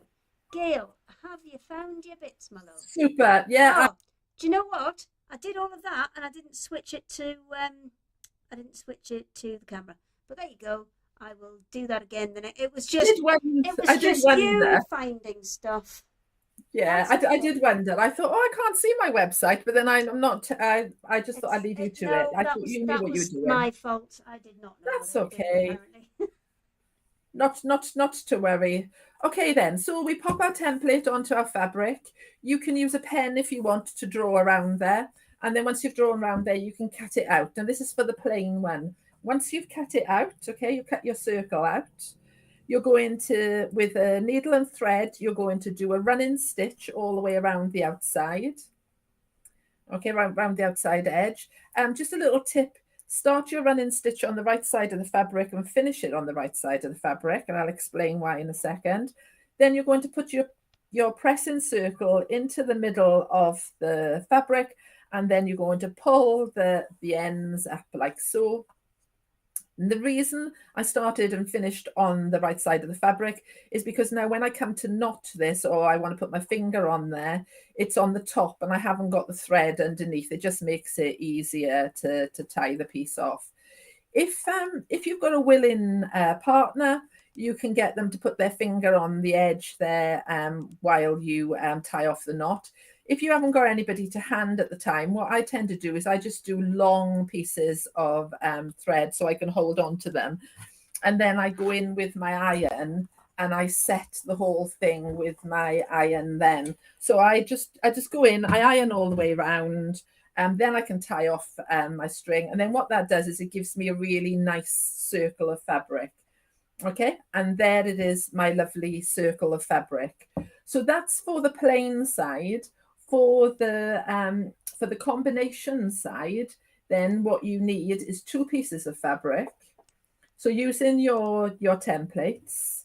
So this time you've got your 2 templates that I told you to cut earlier. Okay, you're going to cut 2 pieces of fabric. So it's going to be a similar principle. This time, okay, you're going to use, you can see I've marked a 1/4 inch seam allowance on the pattern. I mark a 1/4 inch seam allowance. You only need to mark it on one or the other side of the fabric. Okay, so I mark it on my little wedge piece normally. And then you're going to line your fabric together like so. And then you're going to sew along to the center. Here's one I prepared earlier. Okay, sew along a little running stitch, a little back stitch, sorry, along to the center. And then what I do is I clip into this. So you can see I've clipped into the seam there. And then I'm going to flip it over like so. You can do this on the machine as well. I do it by hand because I do everything on the machine. And sometimes I like a little hand project that I can do on the go. And then I'm going to sew all the way along to the other side. And then what I end up with is something that looks like this. And I'm going to press the seam open, okay? I know a lot of the time we talk about pressing the seams to one side, but it makes the piece lay flatter. So for this, I'm pressing the seam open. I'm going to do exactly the same thing again. I'm going to do a running stitch all the way around. I'm going to put my pressing circle in there, and then I'm going to draw the fabric and I'm going to iron it, just like I did with the other one. And this is the reason that I like to make 4 of these pressing circles, because what I like to do is I like to prepare all of my my pieces of fabric and I stitch them all. And if I've got 4 of these, I can pop all of them in at the same time. I can pull all the string at the same time. I can press them all at the same time. And what I have a tendency to do is when they have been pressed like that, I let them go cool before I pop the circle out, because then the seam stays nicely. It just gives you nice circles. It's a good way to make applique circles if you like to applique lots of circles on, because you've got a really lovely edge to work from. Then once I've done that, I'm going to now fold the circle around the triangle. And I normally, you can have 2 choices. You can either get your card template. What I like to do is I like to put my card template in. Okay, I like to fold my fabric. So I'm going to fold one side, 2 sides, okay? And then when I fold the 3rd side, okay, I'm folding over again, but then I'm tucking the bottom in. Okay, and what that creates is, I don't know whether you can see really clearly. I'm going to see if I can be clever now and give a closer image. It gives me like a spiral effect. Okay, so can you see it spiral? So I'm just going to do that one more time. I fold one side over, I fold the other side over. When I fold the top one up, you can see it's going over that side, but I tuck it in. And then what I will do is I'll get my iron again, and then I'll give this an iron with a piece of card in there. And the reason I do that is because when I come to put now my my wadding and that in there, it holds the fabric in place. So here, I'm going to take this out, And then I'm going to put my wad in, my piece with the wadding and pelmet violin in. Now what you'll find is, watch now as I fold this over, okay? There's, you'll go, oh, it's a little bit snug, Gail. Look at it, there's a little bit of a gap in there. Well, it's fabric, isn't it? So it all sort of moves around. So don't be scared now of manipulating it a little bit. Give it a little push and a shove and a tug. And then you've got a choice. You could use clips if you want, or pins to pin in place. It's entirely up to you. But I spend a little bit of time now just arranging that nicely. So that's the plain one. And then with the patterned one, if I bring a pattern section in.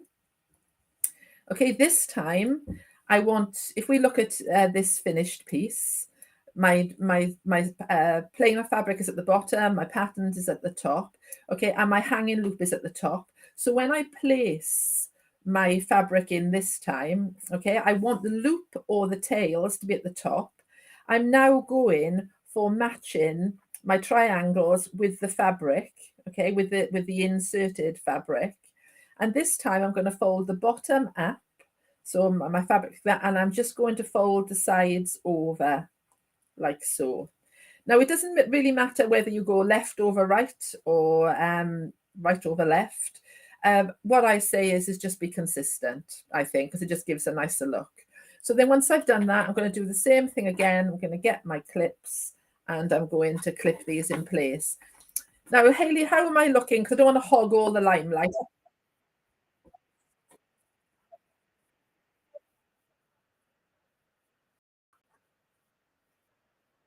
Okay, so am I stopping or am I keeping going? What am I doing? There you go. I think that's quite a nice stopping point. Okay. So if you want to hang fire there, we'll grab everybody back together. I mean, you were in the swing of it. You were away. So... I was just going to I was just going to hog the full 3 hours then. that's quite all right. I don't think anybody would mind. So... Yeah. Well, what I'll do is I'll just share with everybody. Is that all right? Am I back in the room or am I just still over you're still on your own at the minute, but I can bring everybody back if you wish. All right. Oh, do I?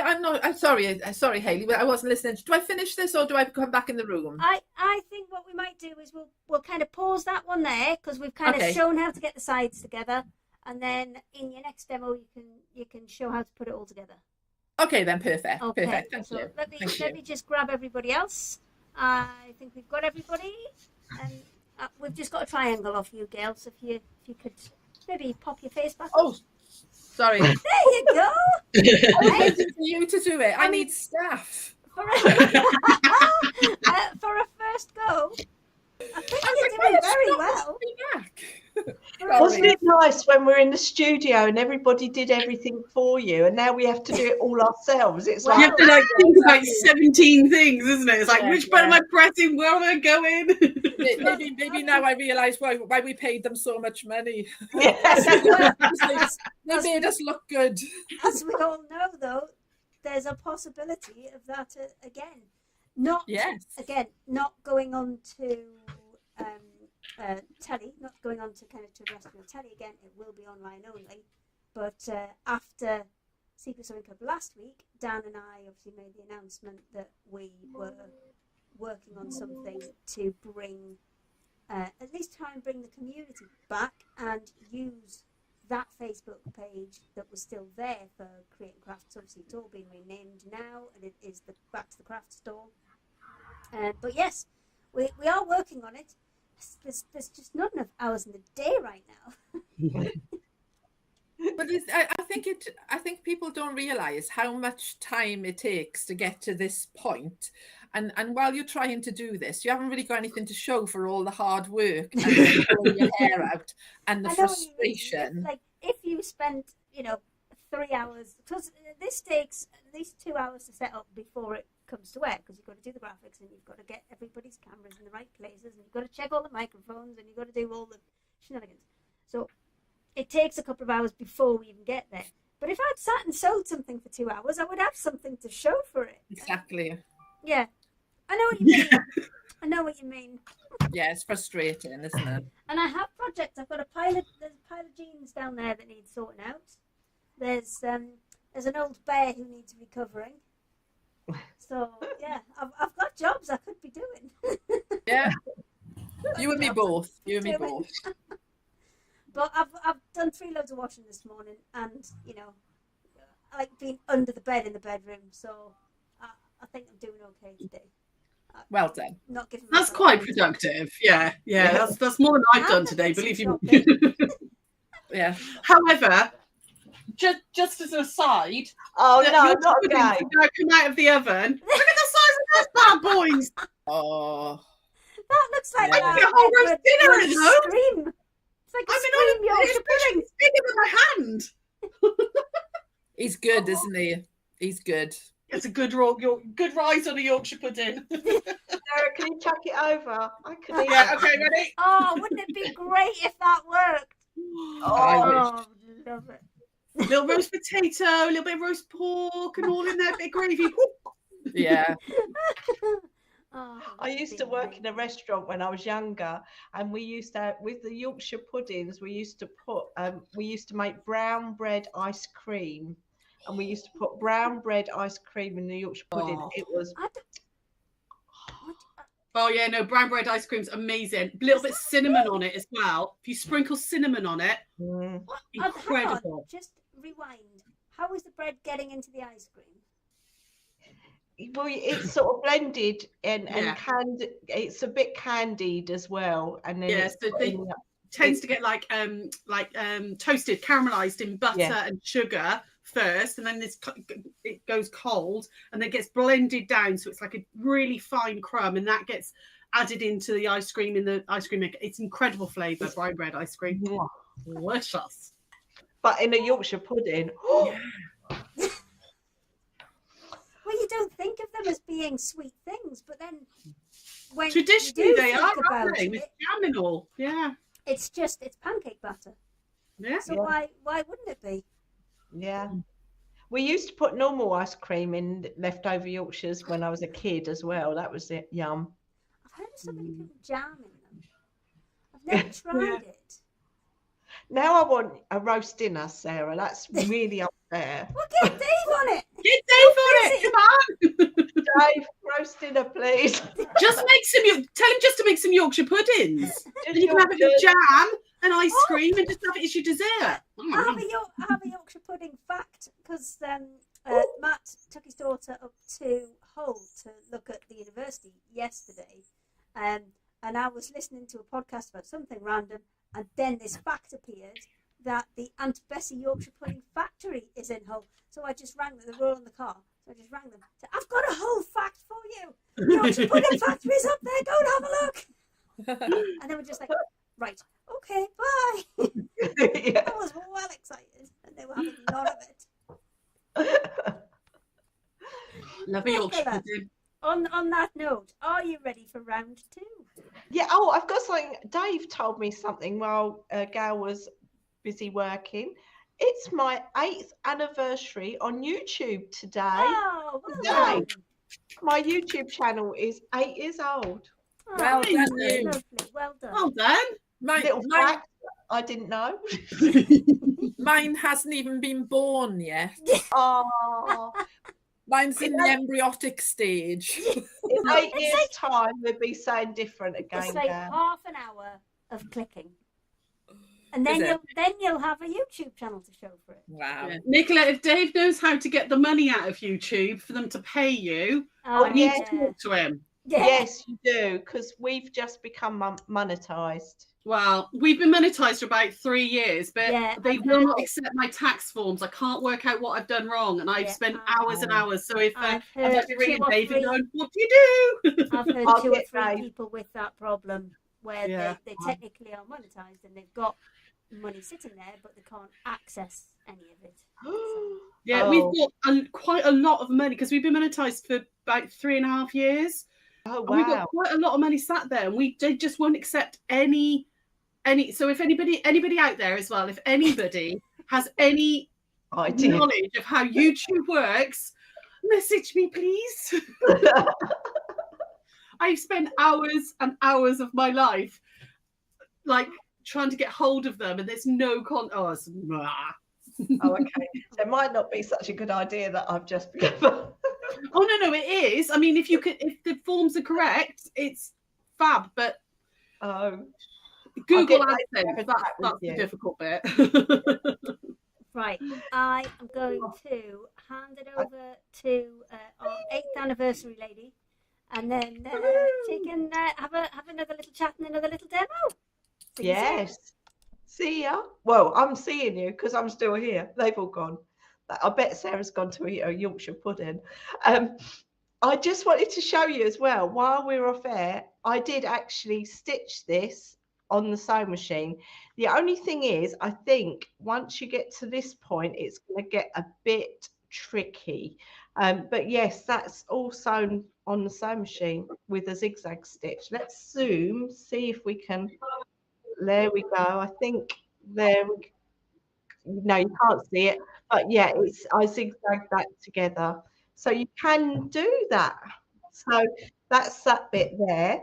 And I don't know if Hayley can hear me, but I can hear everyone else in the background. So I don't know if she's muted everyone. I have now. Thank you very much, Hayley. I was very distracted. Doesn't take a lot.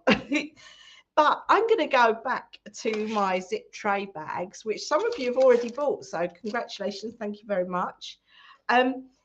It comes in a kit form. You can also, if you buy the 2.5-inch square template and buy just the pattern, you get the pattern slightly cheaper. So that's a deal that's on there, but it's not.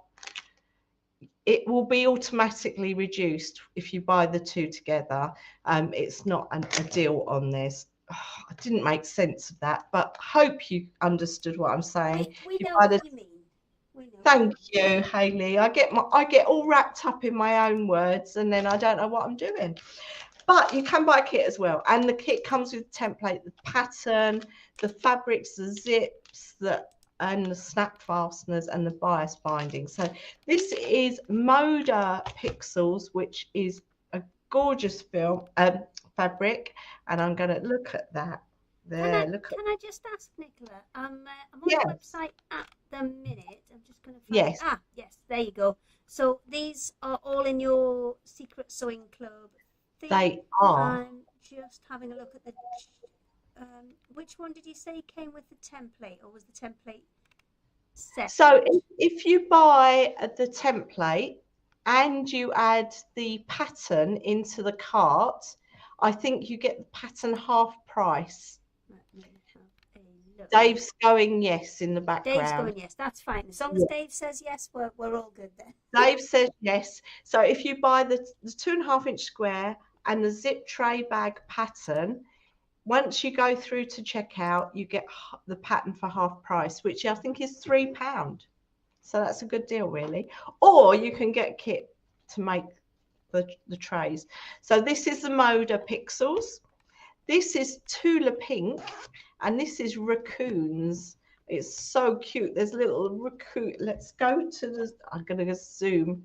Look, there's little raccoons poking their little faces out and their tails, and oh, it's so cute.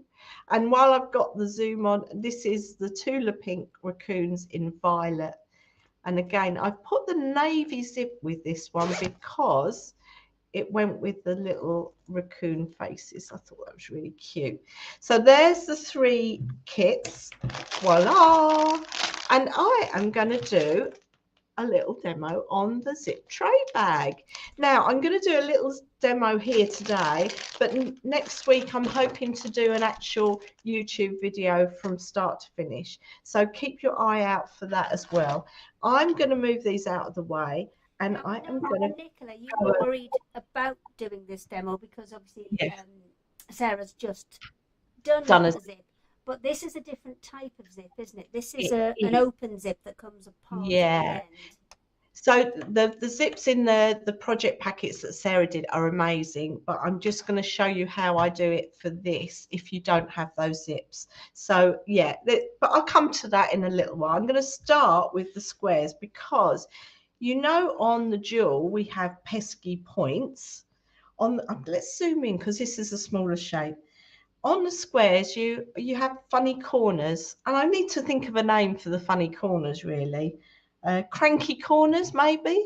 That sounds pretty cool. Maybe some of you could suggest a name for my corners that aren't pesky points. Maybe we get some people writing in. So I'm going to show you the corners. So it's the same process again. So I use the template to place the wadding and the main fabric. I'm going to go a bit quicker because you obviously saw that in the last video. But I'm just going to show you this point, this corner. So I've done the second turn, and as I turn that over, oh, this one's perfect, but sometimes you get a little dog end coming out the side. So let me pin that one because that didn't do it. That is totally fluky, isn't it? When you want to show something, it doesn't work. So it's double turn there, and I'm going to just flip that corner. Oh, it's black. That's terrible. You can't see it, but I've just flipped that corner in and I pinned it. So there are my cranky corners, quite easy to do. I'm going to pop that aside. I have made 3 of the squares and I've joined them with zigzag down here. So this edge is where my zip is going to go in. Now my zip is an open-ended zip. Now this is a lot longer than we need because I haven't been able to source a 7.5 inch open-ended zip. So this is longer. So I'm going to show you how I shorten it, and so that you can do it yourself. So this, if you say, oh, let's get the ruler the right way up. This is just over, once you've done it, it's just over 7.5 inches, but we want to make this zip 7.5 inches. So I've put my 7.5 at the bottom here. So this is where 7.5 is, and I'm going to draw a line with my pencil there. And you can't really see it. Let's really make a mark. So I want to shorten my zip to there. So what I'm going to do, I'm going to draw a right angle line that way. It seems quite complicated, but it really isn't. And there, I'm going to open my zip, and it comes into 2 pieces. And I'm just going to take a needle and thread, and I'm doing it in black so that you can see. I'm going to fold it over on that line where it said, I said it was 7.5 inches, and I'm popped a pin in there, and then I'm going to just hand sew. I've tried doing it on the machine, and sometimes it works and sometimes it doesn't, but it always works when I do it by hand. So I am just doing a little running stitch along that right angle line that I've drawn there, right to the edge of the teeth. And then I'm going to go, I think that should do it. Let's, like so. And then I'm just going to put a knot in that thread and trim that thread off. And when I take that pin out, you can see, oh look at all my little frayy ends, never mind. You can see that you've got a right angle on your zip. So that is now, if I bring my ruler again, that is now 7.5 inches. So we don't need this section here. Let's move that so you can see. So all I'm going to do is cut that off there. We don't need that bit. Oh, and make sure that your zipper is at the bottom so that otherwise you'll have to thread your zipper on. Now I include bias binding in this. So I'm going to cut a section of my bias binding, and I'm just going to turn under 1/2 inch on that edge, and I'm going to just finger press that over like that. And then I'm going to pop, no, what am I going to do? I've lost my train of thought. I'm going to pop my zip on there, and then I'm going to fold over my bias binding and put a pin in there. And then on the other end, I'm going to pin that together. So that is folded in half, that bias binding. And I'm going to pop another pin in there. So that's gone through both sides. And I'll do one more pin. So that's, again, the bias binding is folded in half. And I'll pop another pin in there. And then I come to this end. I'm going to move the zip up. It's got caught on the pin there. And we need to fold this bias binding around here. So I don't need all of that. There's a bit too much. I cut a section off. And I folded that over. And I'm going to pop a pin in there. And then I'm going to take this over to this. Oh, that didn't go through all layers, but never mind. I'm going to go over to the sewing machine. And I've got my machine on zigzag, so let me just turn it back to straight stitch. And I am just going to, I've not even got my zipper foot on. I've got my normal foot on. I'm just going to sew that through. And because I've folded the bias binding in half, I should catch both sides as I stitch it. And I'll just move that out of the way. So I'm not going too close to the teeth. I'm just stitching through the bias binding. You can put your zipper foot on if you want, but I'm not going too close to the teeth because I don't really need to. And I just stitch through there. I'll take that last pin out and stitch to the end. And that's gone through the plastic of the zip, but that's fine. And I will take it back here. So I've stitched my bias binding in. Then I'm going to, let's trim my little threads off like that.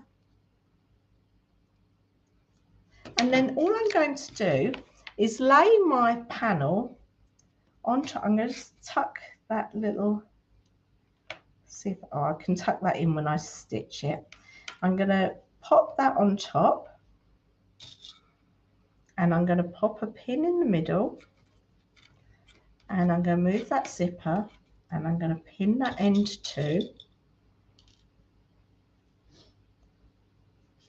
and then pin this end like that. There we go, last pin in, and then I'm going to take it to the sewing machine and stitch along this line again. So let's do that.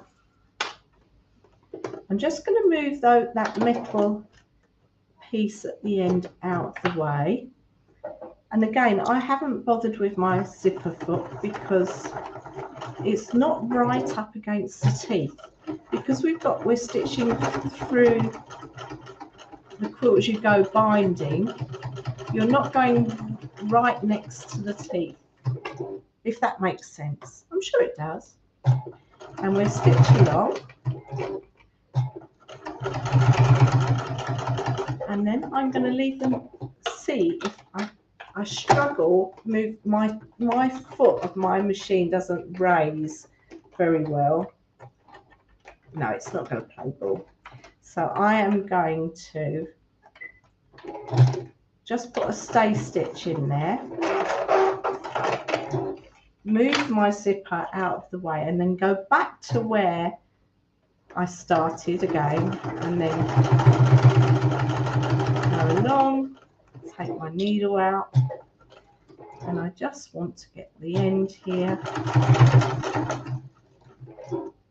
Do a little back tack to secure. Perfect. Now, look at that. We put the zip in. I'll take that thread off where I started and stopped. I can do exactly the same to the other side. and then you can pull your zip, and hey presto, you'll have a zip that works for your zippy tray bag. That is how easy shortening a long open-ended zip is to be able to put it into a smaller project. Hayley, do we have any suggestions for my cranky corners? Turn my microphone back on. Get on. So many windows open. Cut corners. Lots of people loving the technique. Really, really kind of found that very, very useful. Good. And let me just see if I can find any more comments. I just wanted to add as well. I think everybody's been just watching, quite intently watching, and we've got comments and just saying, top tip, love the tip, loving the zip technique. Just nobody having any objections to the corners. Perfect. And I just wanted to say I had to use a white zip because all the black zips were in the kit. But in this kit, you'll get a black zip. But I'd run out, so I had to use a white one. That is absolutely fine. But it's pretty cool, isn't it? Yeah. It's not very often. I know you were concerned because it was another zip demonstration, but I don't think people often see open zips within projects. So I think it's absolutely, as we said, lots of comments saying great tip, great demo. So perfect. Happy people. Shall I go? Well, we seem to have lost one. Oh dear, where's Gail gone? And I think Sarah's may have eaten a Yorkshire pudding. Hello. Hey. Hang on, let me just unmute those guys because I know that. I'm sorry, I expect you were thinking I was going to do a longer demo, and that's all right. You can come back and do part 3 later. That's fine. Where'd you gone, Gail? I was just looking for a bit of fabric. That was all. Nothing exciting. I wasn't eating Yorkshire puddings or sandwiches. I haven't eaten it. It's gone back ready to be put on dinner later. That wouldn't have survived with me, Sarah. That would have been. Jean Baker's not objecting to the zip demos at all. She says you can never have enough zip demos. So, and there's always different ways of doing it, isn't it? I think that's brilliant. I've never seen how to do that, how to shorten like that before, because I've always been worried about losing the little metal bits, because I'm thinking, the stopper bit, because I'm terrified of zips. They've always freaked me out, zips. But doing that little, that little 45 and it can't come off the end because of the fabric's been folded. So it's brilliant. I love that idea. Not going anywhere. Brilliant. I'm so using that. Good. And a lot of people say to me, I don't do zips. I can't do zips. And I always say to them, I hated zips, but I have to do them live on TV. Yeah. You can't be scared of them. It's just practice. I mean, go and get some scrap, have a bit of a play about with it, take it in, take it out, take it in, take it out, and kind of just demystify it, I think, is the best advice we can give you with that. And if you didn't want to put this binding on, you could leave it with the flap of the zip. It's just I'm a bit meticulous and I like to have a nice finished inside. But if you really didn't want to do the binding palaver, you could leave the zip plain inside. It's no police. Yeah, and I mean that's only because it's Quilt-as-you-go, and normally you'd kind of trap the tape of the zip in between the two edges of the fabric. So, but I think it is much nicer with bias binding on. It makes the inside of the tray look really pretty as well, having that little bit of edge, and I suppose it strengthens the top edge as well for when it is open. Yeah. So this is soft. I haven't put any interlining in this one, but these. Oh no, this one I can't even tell what's got interline. Some of I put wadding, some I put interlining. This one I actually made all by hand. So these were by machine, and this was all by hand. So everything, the zip, everything I put in by hand, just to show that you don't have to have a sewing machine to do some sewing projects. So absolutely. I think we've got Sarah next, but after that we do need to have a little bit of a retreat-based chat. Okay. Because that is, I know, I'm so excited. And I've decided what my project's going to be now. So I can. I've decided, but I've got to play. I haven't done that yet. Gail, you can go on the next one. Don't worry. Don't feel left out. You can come on the next one. No. I don't feel left out. I'm just enjoying watching your stress level as you try to work it all out. Well, I'm sat here going, that's not my problem this time. This time. No, Yeah, this time. We'll get you next time, Gadget. Yeah, we're getting payback. I'm waiting for you lot to iron out all the problems. Oh, nice. And then you'll just swoop in at the end. And then I'll just swoop in and look like I know what I'm doing. Perfect. That's exactly how we'd like it. Sarah, I think it's really good. I've had a little look. I've had a little snuffle through. I've had a look at Adam and whatever. It looks fantastic. Yeah, it's beautiful. It looks amazing. Beautiful venue. And initially we were looking to do a 2-day one, and we've kind of condensed it into a 1-day one. So you're getting 4 1.5-hour classes, and we're going to make sure that everybody brings some stuff down so we can have a little bit of a kind of mini market while you're there. So if there's anything, you've seen these guys and you've seen the projects that they do, but you want to maybe have a little look and a touch and a feel before you go for it, then everybody's going to be bringing all of their bits and pieces down with them. So if there's anything you've seen and you've liked and you've maybe missed out on it, then that's a really good opportunity as well. So I will go and find the website for that, and we'll maybe have a little scroll through a little bit later on. And good food, I think. Yes, that's the other thing. There's unlimited tea and coffee and biscuits and cake. Love it. And obviously dinners and stuff. All your food's included. And there are a couple, because we've gone quite central. It's kind of Stafford way. It's quite central in terms of the UK. And we have been getting a lot of people asking us for ones up north, ones down south, ones across, ones, all over the place. And that will come in time. We're kind of just trying to prove the concept and find out if this is something that you guys kind of want to get involved in, and then we'll work it out from there. We're basically the guinea pigs, Sarah. Yep, that's it. Used to it. But I mean, the fact that Adam's organising it is taking a whole heap of pressure off, because he just does everything and we just waltz in. We're just going to rock up and do our thing. It'd be lush. Rock up, do our thing. Go on. Lovely. Oh, sorry, I missed you. Can I see you on catch up? Absolutely, it will be. This and all of our other ones that we've done will still be available on YouTube. What I do tend to do with YouTube is download them from lives and then re-upload them into the regular videos, because I think it's just a bit easier for people to find them. And on Facebook, yes, you'll have to scroll back down the feed, but it will be there somewhere. How long do they stay on Facebook for? Does anybody know? Forever, indefinitely, unless you delete them. Oh, no. Yeah, unless you delete them, they stay on your Facebook.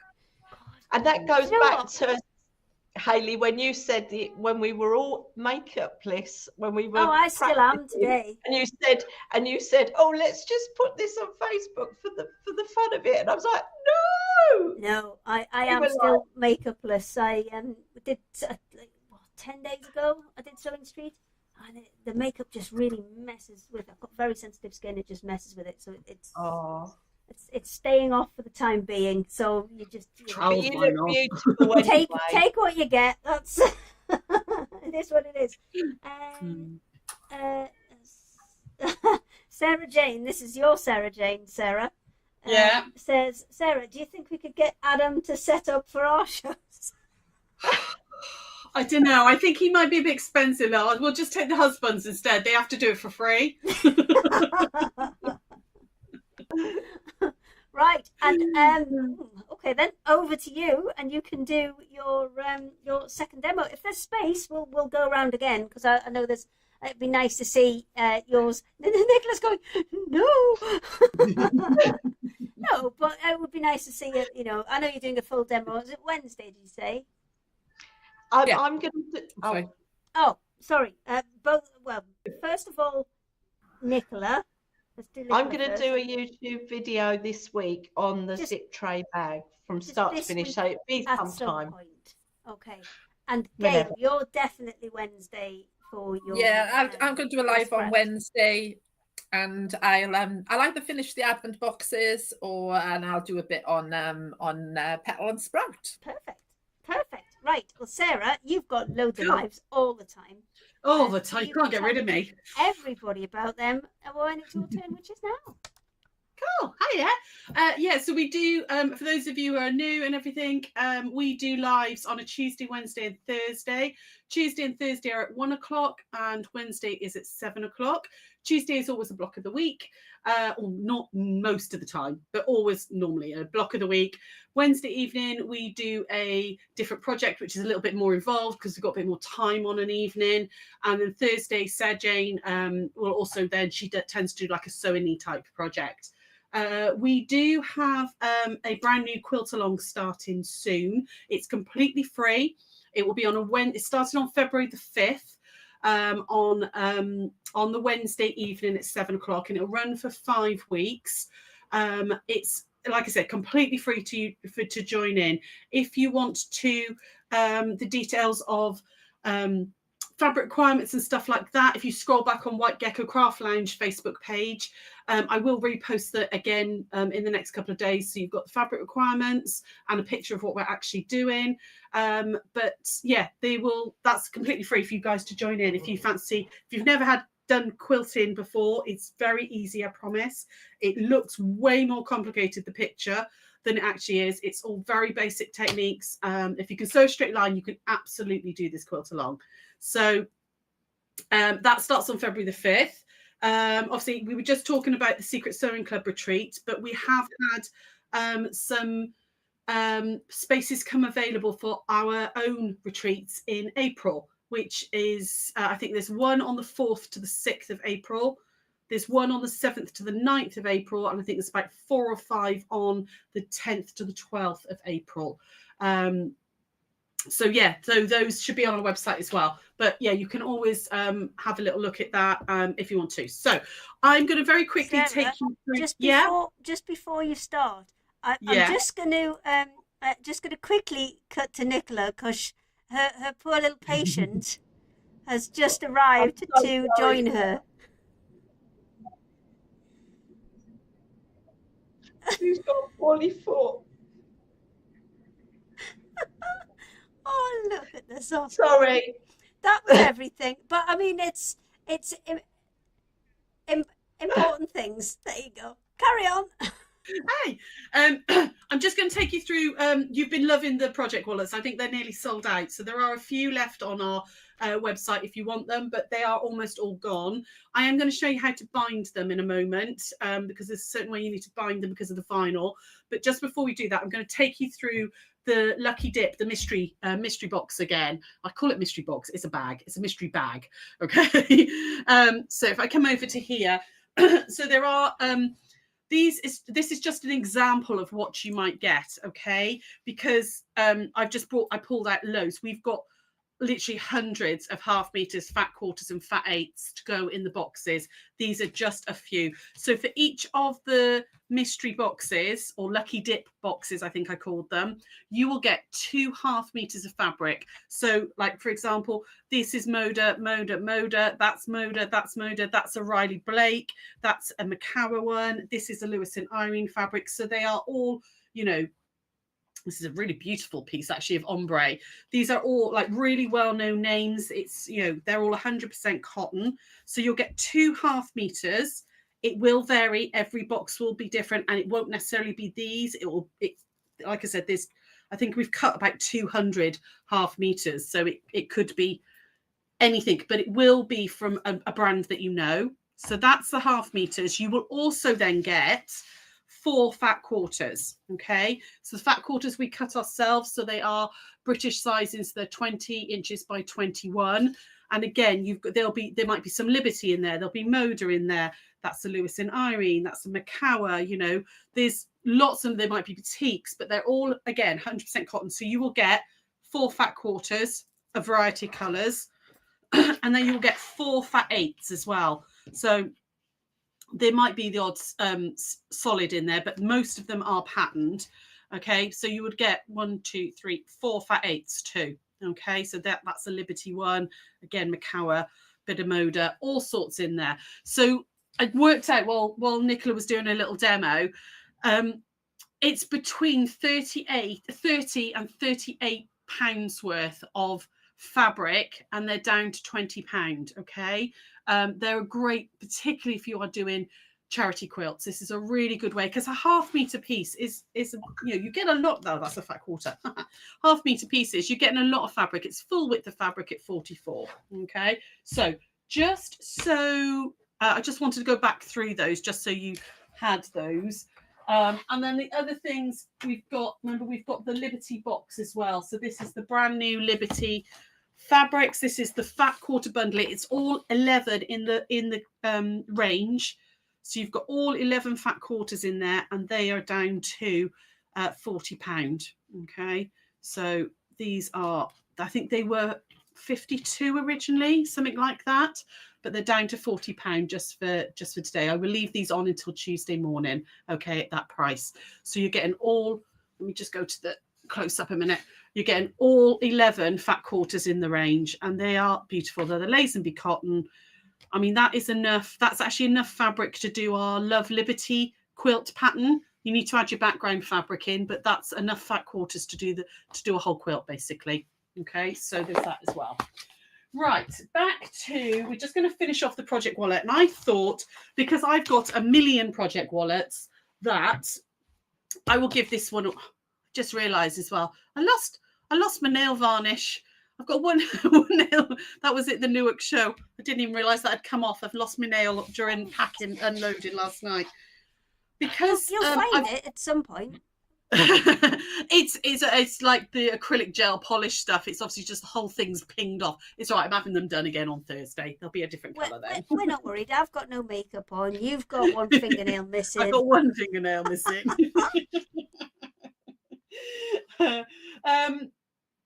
What was I saying? So what I've done with this is I trimmed them all down. I've squared it all off, back and front, okay? And I've just stitched about a scant quarter of an inch all the way around, okay? I've got a lot of project wallets. I'm going to actually give this one away. So anybody that orders on our website between now and Tuesday morning when I get back in the shop, what I'll do is anybody who's actually ordered from us, I will randomly pick one. I'll put you all into the name generator and pick a name out, and I will add this into your order for you. I will finish it off, and you can have this one as an extra little something, because I I have about 40 project wallets, so I don't need another one. So I've made some binding. I've just using a plain black, because this demo I did so long ago, I don't have this fabric anymore. So I'm just going to use a plain black for it for the binding. Now, normally when you're binding a quilt or something, I've done a double fold binding, and you would go onto the front, you'd stitch down, and you'd go to the back. And then you would hand sew it onto the back, because, you know, it's nice and neat. You can machine sew it, but most people would hand sew it on the back of their quilt. But because you've got the vinyl on the back, you can't hand sew into this. So we're going to do it the other way around. We're going to do it from the back and then hand sew onto the front where the fabric is. So I've joined 2 pieces of fabric. I've actually cut this slightly bigger. Now, normally we would cut 2.5, but I cut it for these at 2 3/4. It gives you a little bit more wiggle room in case anything slips with the vinyl, okay? I mean, in 2.5 will do it, but the 2 3/4 is just a little bit extra if for that bit of wiggle, okay? On one end, I've just folded over the end of the fabric and tucked that in, okay? And we're going to line it. Now, there's a little trick that I learned. I think it was on YouTube recently, and it's brilliant. And I've been doing it ever since, and I love it. Open out your binding to start with, and we're going to start halfway down one edge. I'm just going to pop a binding clip on just to hold that in place. Just a second. I would if I could find any clips. There it is. Like that. And what very often, I'm sure it happens to it's not just me, I'm sure it happens to you guys as well. When I'm doing my binding, normally you leave a bit of a tail, don't you? So that you can join the binding back in. But it ends up and it kind of ruckles up, and you get like a horrible little creased bit, because all the fabrics are moving against each other. Saw this, I can't remember whether it was a reel or on YouTube or somebody told me, because it's a few months ago now. If you open it up to start with, And we're going to start by stitching just about a 3-inch piece, 3.5-inch piece, just single fold to start with. Okay, so we're going to do that, and then I'll show you the rest of it. Jean's saying, craft yourself silly rolls are great to make binding. Yes, they really are. Thanks, Jean. I didn't pay her for that either. All cut ready for you. Right. No, well, that's exactly what we designed them for, is just to take a bit of the pain out the binding, so you don't have to join bits together to get there. Yeah, and you get it's smoother as well because you've got no joins in your binding because it's such a long roll. They're great. So all I'm going to do is going to literally stitch down just sort of about 3.5 inches, just single fold to start with,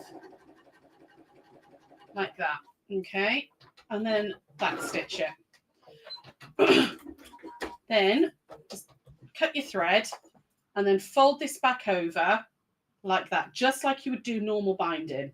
Okay, and you're going to start stitching roughly where you finished down here. Okay, so you're still leaving this bit open so that you can get your end in there for when you get to the end, but it's holding this piece down, which will be brilliant later on, I promise. So we're going to come all the way to the end. I'm going to whiz through this like that, all the way down. And I'm sure I'm probably teaching most of you to suck eggs here because you might have all done binding like that. I'm going to come to 1/4 inch from the. It's like nearly. That was nearly my glass of water went in the plug sockets. It fell off and it was right by the extension lead. That's not fun. Yeah. Well, this is why we weren't allowed drinks in the studio, you see. Yeah. Right. So you got 1/4 inch from the corner and you've left your needle in. Corner. I've lifted my foot, but my needle stayed down so that I can pivot it. And I'm going to stitch off. So it's 45 degrees straight off the corner like that. Cut my thread.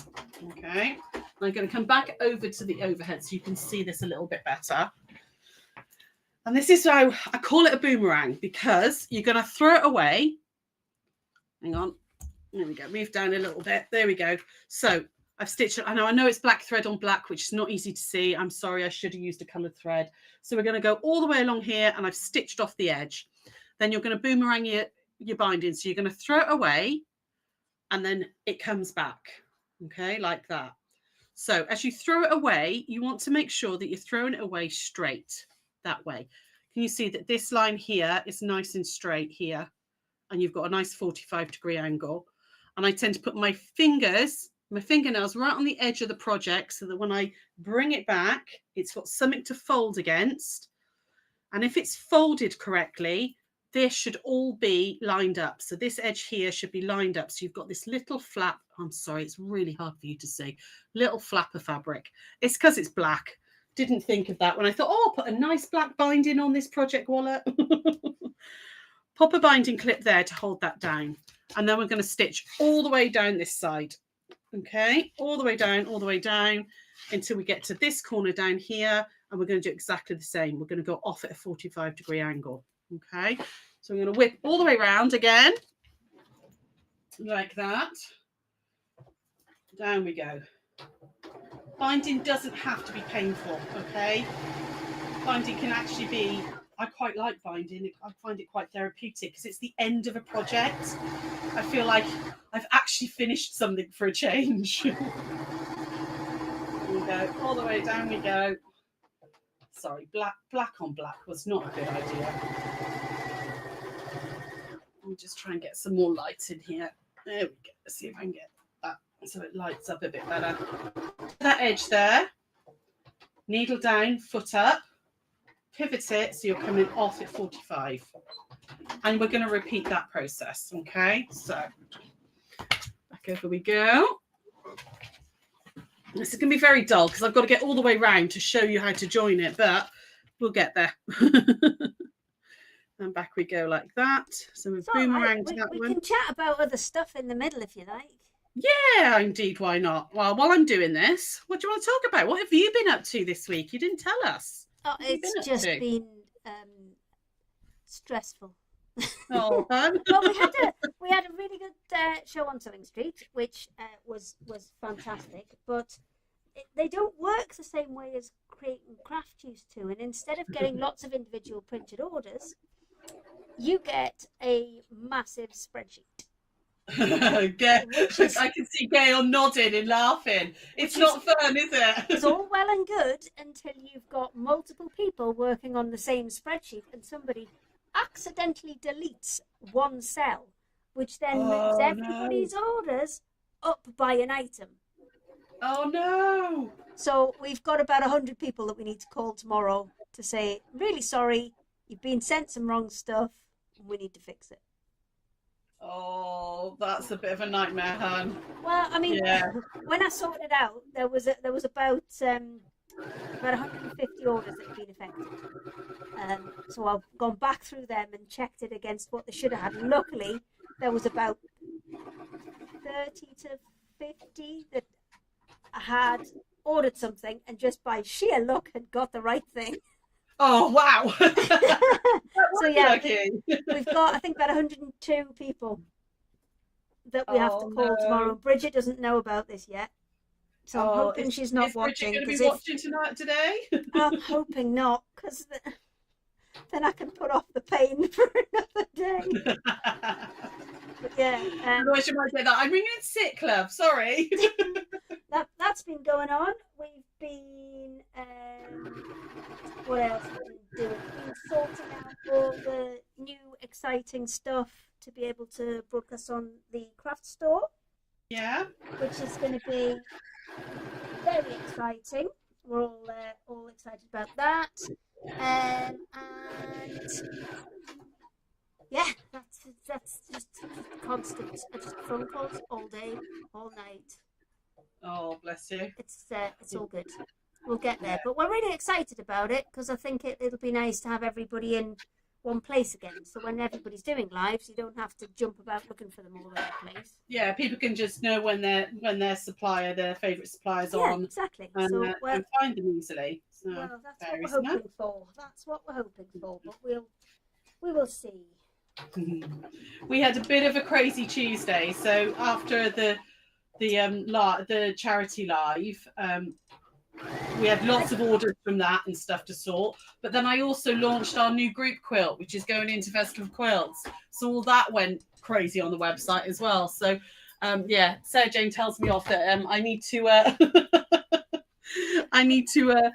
stop doing all this extra stuff because I keep giving her so much work. I know, it's terrible, isn't it? Because we're like, oh yeah, it'll be fine, and then it's not fine. But I did hop into your mega live a couple of times. Thank you. Checked that you were all right, but you looked very busy. It was very busy. It was very busy. And Gail actually sorted out my tech for a change. I couldn't work out how to get Adam to come on live with me.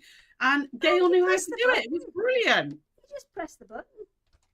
Oh, I was doing it through Business Suite. And the little two people, you can't do it through Business Suite. You have to do it through the main page. And I always tend to use Business Suite on Facebook. So... but never mind. There you go. You're back. You see, plenty of chat. You're back to where you started. Yeah, back to where we started. So I've gone all the way around. I've done all the corners as I was showing you. And then when we get to the end, so I've cut out a bit extra to overlap. So we're going to open this out where we started and did that original sewing and tuck that in like that. There we go. Grab a binding clip and pop that on like that, and then I'm going to start stitching back up here and stitch all the way down to here where I started on the double. But by doing that little bit there now, because I don't know about you guys, but if this bit, the amount of times I'd get a little wrinkle, a little ruckle in the binding where you've got like 1, 2, 3, 4, well, you've got 6 layers of binding all moving against each other against the quilt as well. The amount of times I'd get a crease in this sort of beginning and end join used to drive me crazy. And this little trick works, just sewing that little bit down first. So I'm going to start there and finish here. I'm sorry, black is not easy to see. There to there, stitch that down, and then that's all nice and finished there. And then I've just got a bit of hand sewing to do. So we'll just finish off over here. So I'm going to start where I stopped up here at that just there. And stitch all the way down like that, Just make sure that's all nice and flat. Where's my thing? There we go. Hold that down. Make sure it's all flat. It's me making life difficult for myself. Excuse me. There we go. And it lies really nice and flat. And when you see on the front there, you've got no creases, no sort of wrinkles or anything. It's all lovely and flat. I've stitched that onto the back, so that's the vinyl side. So this then will get turned through to the front. And then obviously I'm not going to do that now, but I will do it later this evening. I will sit and do this in front of Traitors later because I've been away, so I haven't been able to watch it. I've not got into that yet. Is it any good?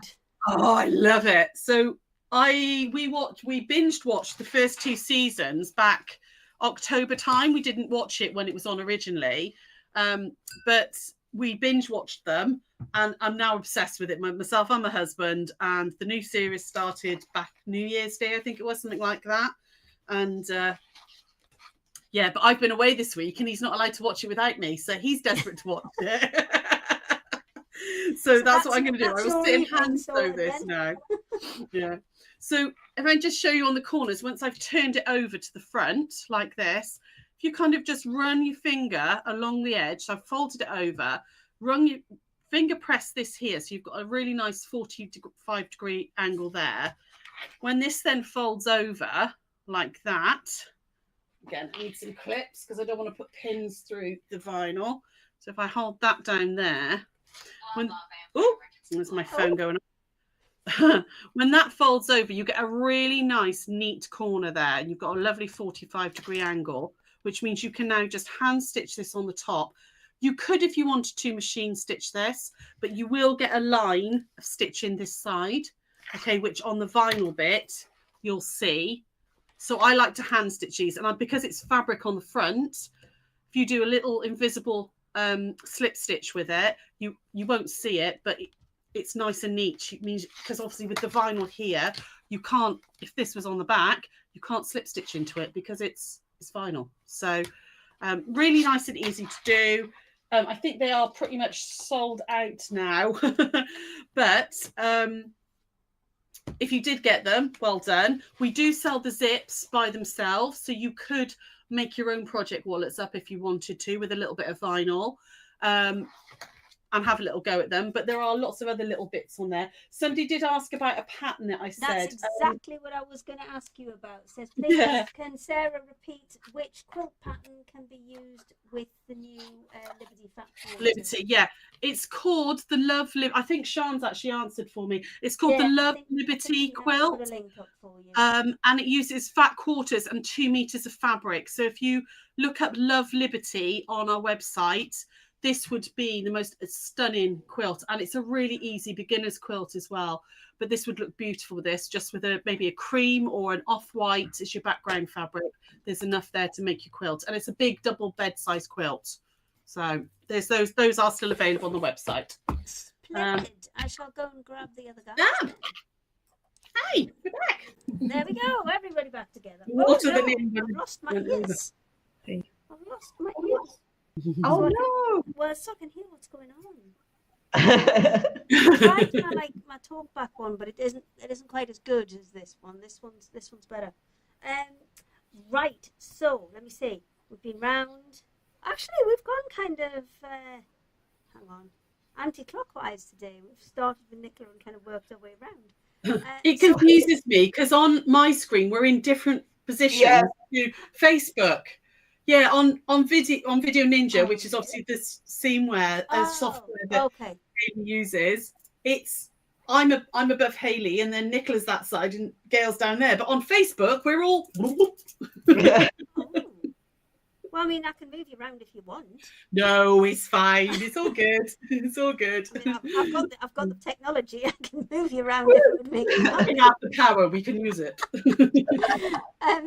Gail, are you ready to finish off your little boxes? Well, I put them away, so I've got a little something else out because I wanted to chat about a little something else. So don't worry, anybody. You can see me finish the boxes off on Wednesday on my live. So I just So wanted to, Gail's tapped out. yeah, Yeah. I just thought, well, Enough. the thing is, what I'd like to say is What all the then? instruction is in the pattern. So they don't really need me demoing because there's quite detailed instruction in the pattern. So they don't have to worry. It's all there for them. But I will do another little demo. I think it's one of those things I could skip through really quickly, but I have, I'll do it again. I'll do it on my Facebook Live. It's fine. Okay, so Um, have you pulled up a different demo then? yes, Okay, yeah. then. I'm not gonna I sit you thought through you the just sacked it off altogether. Oh God, no. Just so a couple of things I want to share.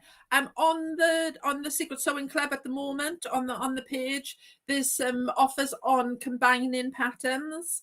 So little Tina and Terry, if you have them together, there's a reduction on buying the two patterns together. The same as the big bunnies, Trevor and Tracy.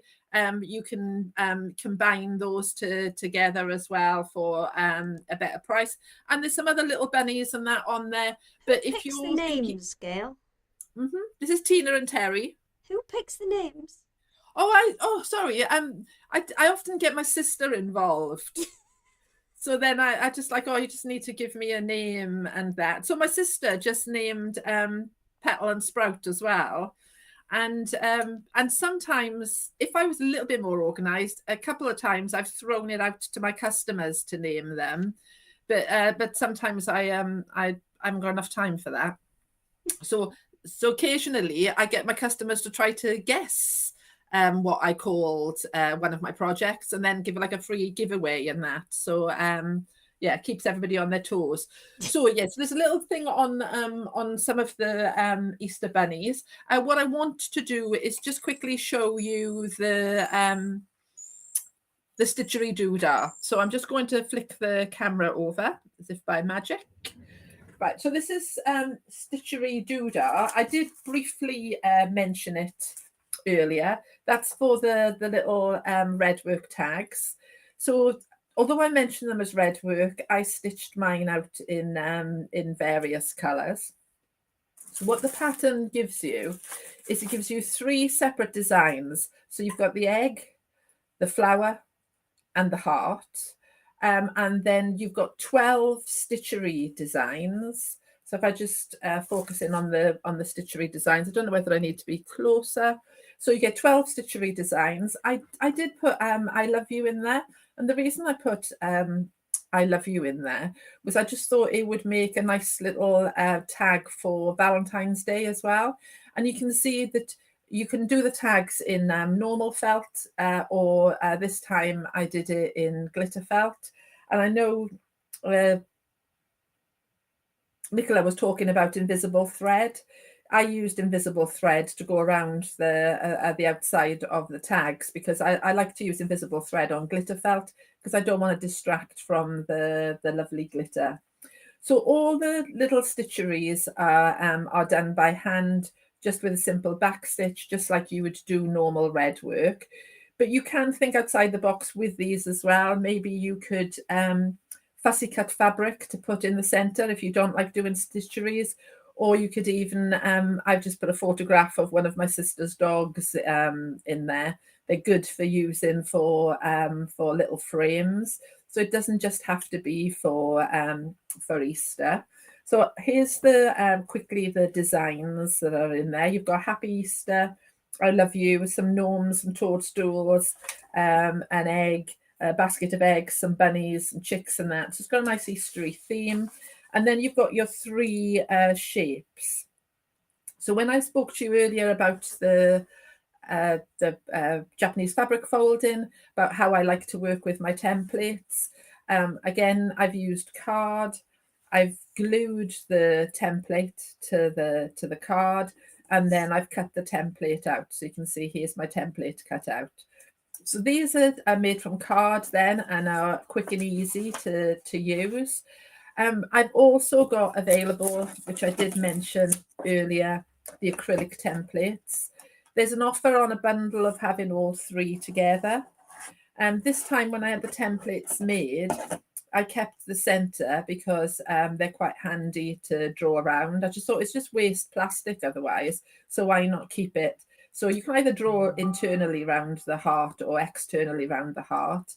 And then you've got the flower with the circle in the centre, and you've got the egg. You can cut round the templates with a rotary cutter if you want, because they are 3mm thick, so it's a nice thick template. You can also use them, even if you're not doing the template, you can also use them for applique. So there's no reason why you can't just use your template, pop it onto some heat and bond or bond web or whatever it is that you use, draw around there. They're quite nice because they're nice and solid. You can just draw around them and then use your heat and bond then. You know, we've all done enough applique for me not to iron this onto fabric and that. And then you can just cut your shapes out. So think about, I always try to say that if you're ever buying a pattern, or you buy templates or something, think about all the other uses that you can use them for. So you don't just use it for one project. And also use the one to cut out hearts. You can see I've cut out a heart from the center. You can use them as well to cut out your felt. Oh, there we go. I've got fleece. So you can put a little circle of fleece in the center. So you could cut out nice flowers for a little quilt. Different ways of cutting out your felt, okay, for this project. If I can just find a bit of felt. Here we go. So you can do several things. Let's just take whether I use my paper template, my card one, or whether I use my acrylic one. You can pop it directly onto your felt, okay, and then you can take your pencil and draw around there. Okay, you can put like little sticky pieces on if you want. I don't really need to. It's easier as well sometimes that if you've got the center in there as well, you've got a nicer surface to actually hold in place, so you can put your finger right in the center and draw around there. Then I've drawn around onto my felt and I've got a lovely line to cut on. If I do this, okay, then what I'll do is when I cut this shape out, I'll always make sure that I turn my felt over. So if there's any tiny residue of pencil line on my felt, okay, if we look at this circle, you can see there's a tiny little bit of pencil line on there. I'll always make sure that I work from the other side. But one of the things that I like to do, and I talk about this a lot, so sorry if I'm boring you with it, I like to draw onto freezer paper. So you can see here, I've popped my template or my paper on, or my paper template onto freezer paper, and I've drawn around the shape. You can see I've done it here. Then I've gone to the iron.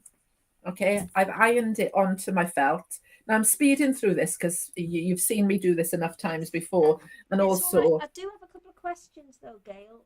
Jean Baker says, I ordered the acrylic templates but was confused as it seems to say it was a kit with the felt. Is this the case? I think no, so what she's... I might hop across to your website just to be able to show her what's gone on there. So, for example, if you go to the Stitchery Doodah gift tag decoration kit with pattern embellishments, now acrylic templates available, then you can see there's kind of a range of prices on there. That's because if you come down to here and choose add an option, you can, and I should have switched across now. It's all right, we can join in, it's fine. So you've got options there of the pattern, the digital, the kit, the templates individually, or the set of 3 templates. So if what you were going for there, Jean, was the set of 3 templates, that's what you need to do, and then go ahead and add it to your basket. So I would have a little look, because there is a kit option there as well, which will, let's have a look, including the patterns. So that'll be the paper patterns that Gail showed you, and enough felt to make 6 tags. So if it's the templates that you're after, then you maybe need to go to that set of 3 templates where it says template pack, all 3 templates, egg, flower and heart.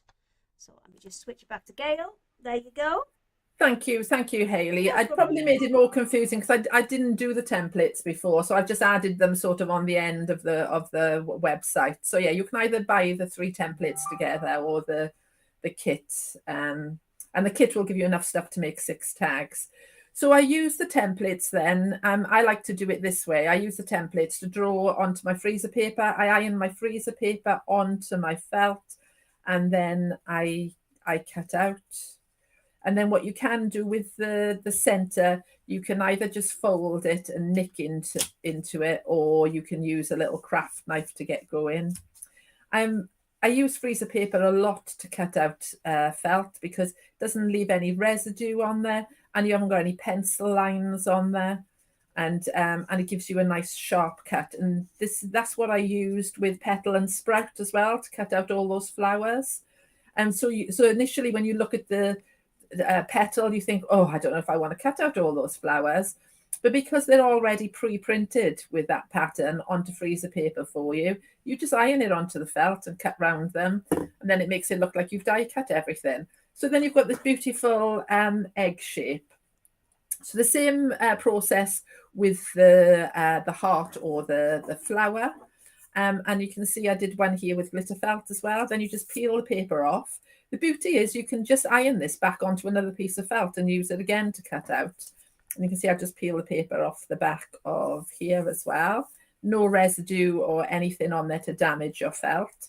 And then with your little redwork designs, these are not pre-printed. I give you a nice piece of fabric, big enough piece of fabric. You can see here where I've got all 6, I've put 6 designs on there. But here I've just got 4. It's just a simple back stitch. It's in the pattern for you, but it's quite therapeutic, isn't it? I mean, people love doing red work. This is nice because I've got a variegated thread. It's just a tiny little back stitch. It's not challenging at all, and you can just, you know, spend your time while watching Traitors or anything else on TV. I think it's good to have in the car, you know, if you're waiting for the kids, going to the doctors or the dentist or anything. Or even I keep something like this in the glove compartment of my car. And then if I ever get stuck in a traffic jam, even because obviously I'm the one driving, I've always got something in the glove compartment to get out. And then I don't get so frustrated then that I'm sat there for 2 hours on a motorway, because I think, oh, do you know what? I've done some therapeutic stitching. So, and it doesn't take up any space either. So you can enjoy yourself stitching out these designs. You might have some designs of your own that you want to stitch out. It's amazing how quick these little projects come together. Once you've done that, you can pop your little design on top. And then what I do is, it's entirely up to you, but I take this to the sewing machine and then I blanket stitch around on a sewing machine. Now you could blanket stitch around there by hand if you want, but I quite like the blanket stitch on my sewing machine. So I blanket stitch around on the machine, and then I cut away the excess fabric. And then there's 2 trains of thought, okay? You can either use your template to cut another piece of felt, or you can do, which is what I tend to do, is I lay this on top of my felt, and then I trim around it again. And the reason I do that is that way my front and my back is exactly the same size. So if I have gone on a little bit of a wander at any point, both are exactly the same size. Then I take it to the sewing machine again, and then I blanket stitch again around a second time. It's up to you. You can either use a coordinating thread, or you can use one that stands out. Entirely up to you. If you want to add a little border, okay, little border stitch in there, I do that at this stage, because then I think all the ends are hidden inside. If you did it at this stage, you'd end up with like a more quilted effect. And then in your pattern and in your kit, I've given you the lovely twine and some bows and some charms, which enables you to just finish off your designs with a little hanging loop and a little charm if you want. You can see there I've put a little charm in there. It's entirely up to you. You could use them to make bunting. I think they'd make great bunting if you had a little row of them. You could even do this, and then once you've made this design, you could then applicate it onto something else. You don't have to make them into tags. You could even use some of these embroidery designs in, you know, like your boxes, your Easter boxes. Those designs would fit in there, so you could do a stitchery on the Easter boxes or on the side as well. There's lots of things you can do, and you can add additional decoration by adding buttons or beads or even embroidering into the felt as well. I mean, the possibilities are endless. Do them all in one color, or as you can see in these ones, several colors.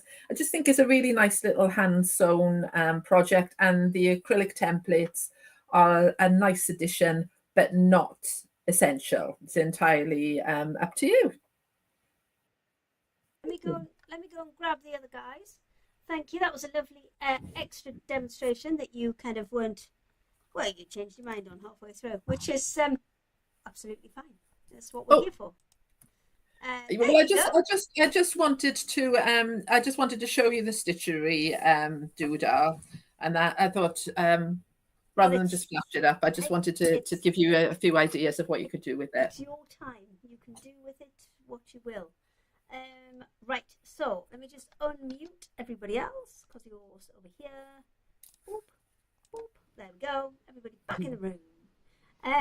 Okay, what have we got left to do? So have you not got anything, Hayley? Well, I'll be honest, Nicola. No, I've been really busy. But what I have done is I did extend the things that we had on the 14th on Facebook, which I'll quickly show you now.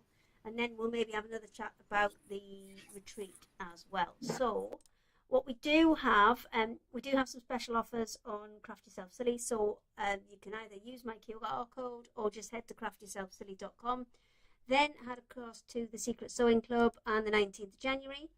Now, there's loads of fleece on there, which Gail asked us to put on because she doesn't supply fleece herself, but we do. So it is on there if you want to find it. And there's also some toy accessories on there. There's things like eyes as well. So if you wanted eyes for, was it Terry? Was it beads? Okay. Yeah, the safety eyes depends if you're going to give it to a kid. Yeah. Perfect. So Gail's just telling me, because you can't hear Gail at the minute, that yes, lots of our projects do use safety eyes, so they are there if you want them. And we did a Facebook Live on Tuesday, and that had some absolute bargains on. So we've got some linen look, black and white and cream and navy cotton. That's down to £3.25 for a half metre. There's a 250 gram Moda scrap pack. That's equivalent to about 1.5 meters of fabric in there. All kind of beautiful Moda fabrics. So if you want a bargain, there is that. There is, where's my mystery sewing box gone? There's a mystery crochet box. That one is a couple of bits, a couple of balls of yarn in there, plus loads of other lovely crochet goodies. I am just going to go and see if I can get the sewing box up for you while I am multitasking. Let me have a look. And then there's a Sanderson potluck half meters as well. So that you've got some absolutely gorgeous fabrics in there. And let me just see if I can get this last. I thought I'd done them all while I was busy doing bits and pieces. So let me have a look. 14th of January Facebook sewing mystery box, and there we go. And here we go. See, I just didn't put it in the right category. So I've had Sarah's exact same problem. There we go. Other bargains. Tick the box. Save and close. And refresh this. There you go. Sewing mystery box. So that's got 2 or 3 fat quarters in there. And there's rotary cutters in there. There's there's also a couple of quilting rulers in there as well. So it is, its contents may vary job, but there's loads of absolute bargains in there. I did see a comment from Alex earlier in the day saying that her box had already arrived and it was brilliant and there was loads in there. There's at least 30 quid worth of value in those, but there's probably, if I'm honest, there's probably more. But there you go. So yes, we do have some stuff. I didn't get around to it. I've got to get better at it. I concentrate too much on doing other people's stuff and I forget to do my own. But that's fine. That's why I thought I'd remind you, Hayley. Thank you, Nicola. Very useful, excellent reminding. So I will just very quickly, actually, while we've got the web up, I will show you where you need to go if you do want to get involved and go on the Secret Sewing Club retreat. Let me just switch into that, which is this one. So you go to creativehideaway.co.uk. We're actually on the home page. This is the first page that you'll come to, and that's us there. Secret Sewing Club down in the corner. Secret Sewing Club retreat, 12th of April. So then if you click on the all retreats one, you'll be able to see there's the ones that are lined up so far. We're right in the middle there. And then that will give you loads of information about who's going. So Sara, Nicola, Quilting Antics and myself. And then there's some absolutely gorgeous pictures of that Hawksyard estate on there as well. So that will kind of, scroll through those pictures. It's a gorgeous venue. And also what he's done is he's given you a couple of different ways to pay as well. So if you are, it is £250 for the 4 classes. If that's too much all in one go, let me go and grab everybody back. If that's too much all in one go, Adam is quite happy to take deposits and then kind of follow up with you later and nearer the time. So if you do want to spread the payment, that is a possibility. But what I would say is just drop him an email. There's a contact us button really obviously at the top of the page. Drop him an email and he'll work on that with you. So, Sara, you don't know what the project is yet?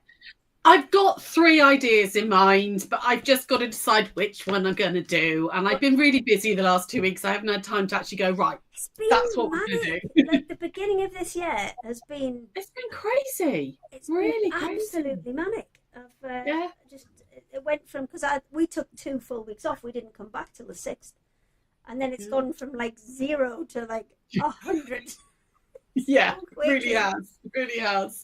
So I think our project, we're going to bring along a selection of the various printed panels that we do. So, the ones where you get 2 big ones and then 4 small ones. A selection of those. And I've got a little unit that's got all of the colours of the strip rolls on. Mm-hmm. So I think we're going to do that, do some work on bordering, maybe some mitered corners, because that's one that I think sometimes people struggle with a little bit. Yeah. So I think that's going to be our plan. So you'll come along, you'll pick your panel, then you'll pick your border colour, and away we go. So very nice. Cool. Yeah, I'm still trying to decide. I've got three projects that I've kind of like, do I do this one or do I do that one or do that one? So yeah, I've got to decide which one I'm going to do. big decisions. The one I want to do, I'm worried whether they're going to get it all done in an hour and a half. So I might have to do a YouTube video so that they can log in and finish it at home. Okay, well that's fine. I think if you want to give people a bigger project, I don't think anybody would be upset by that. Some people might get it done in an hour and a half, but I was thinking, maybe if I do a YouTube video, they can. We'll see. It's going to be fun. I can't wait to meet everyone. I'm really excited about it. I'm just watching Gail sitting in the corner going, I don't have to deal with this. I'll wait for next time round.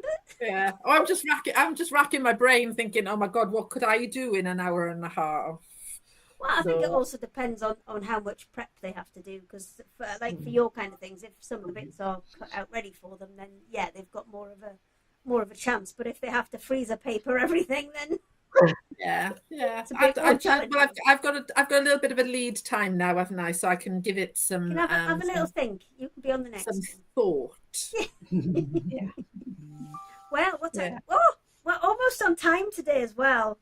That's Wow. a miracle. I know, we've never done that. Never been. We either stop about 10 minutes short or we overrun massively. So well done, everybody. We've actually you. succeeded in being on time today. I think it's gone reasonably well. We haven't had any major technical issues, and no major disasters. So No, winning. indeed not. It's miracles. Miracles do happen. Exactly. That's amazing with me involved. No, we're ever so proud of you because you've absolutely smashed it, Gail. Well, I'd like to take credit for it, but I think Sarah should take credit for it because she is the brains behind me sitting here. I just spend my time going, where? What? Click on Honestly, Yeah. there's no technical knowledge. It's purely like copy and paste. I'm looking at my settings that my kids set up for me and go, is your setting the same? No, it's not. Right, do this bit. Yeah.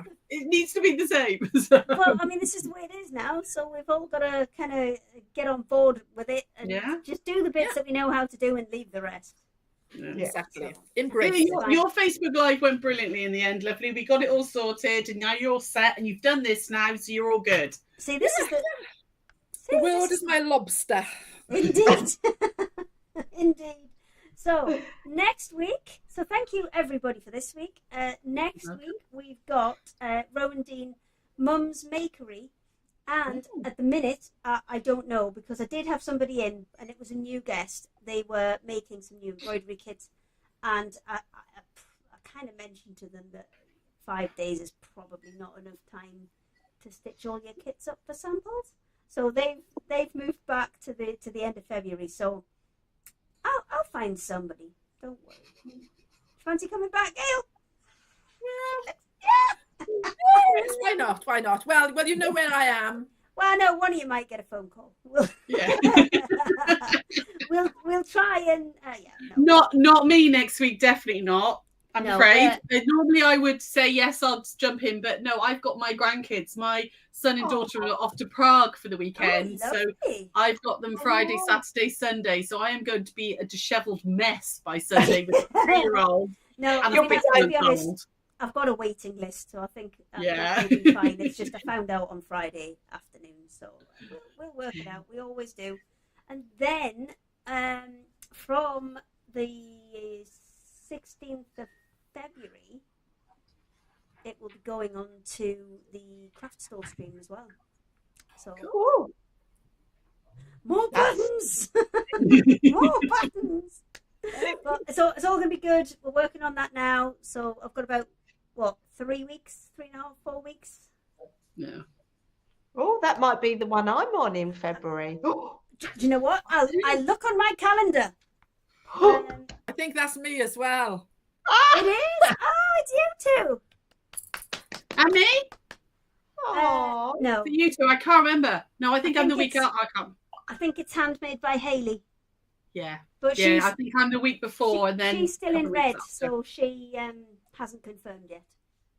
So it could potentially be you as well if you want to be in. Oh, yeah. I'll be the new one on the craft store as well as the new one on. I know. First secret sewing. First craft store secret sewing. Yeah. Oh, get Nicola with all the first. It's too early. I like it, Gail. Just bringing it back down there, keeping it real. Yeah. Keeping it real. Thank you, Gail. Right, well, thank you, everybody. Thank you. I shall, thank you very much. I shall see you, let me see, Sarah, 3 weeks? No, yes, maybe 1. The 9th, I think I'm back on. Yeah, 3 weeks. Yeah, Daisy and Grace, you're on 4 weeks, as is Gail on Endless Threads. So we'll see you soon.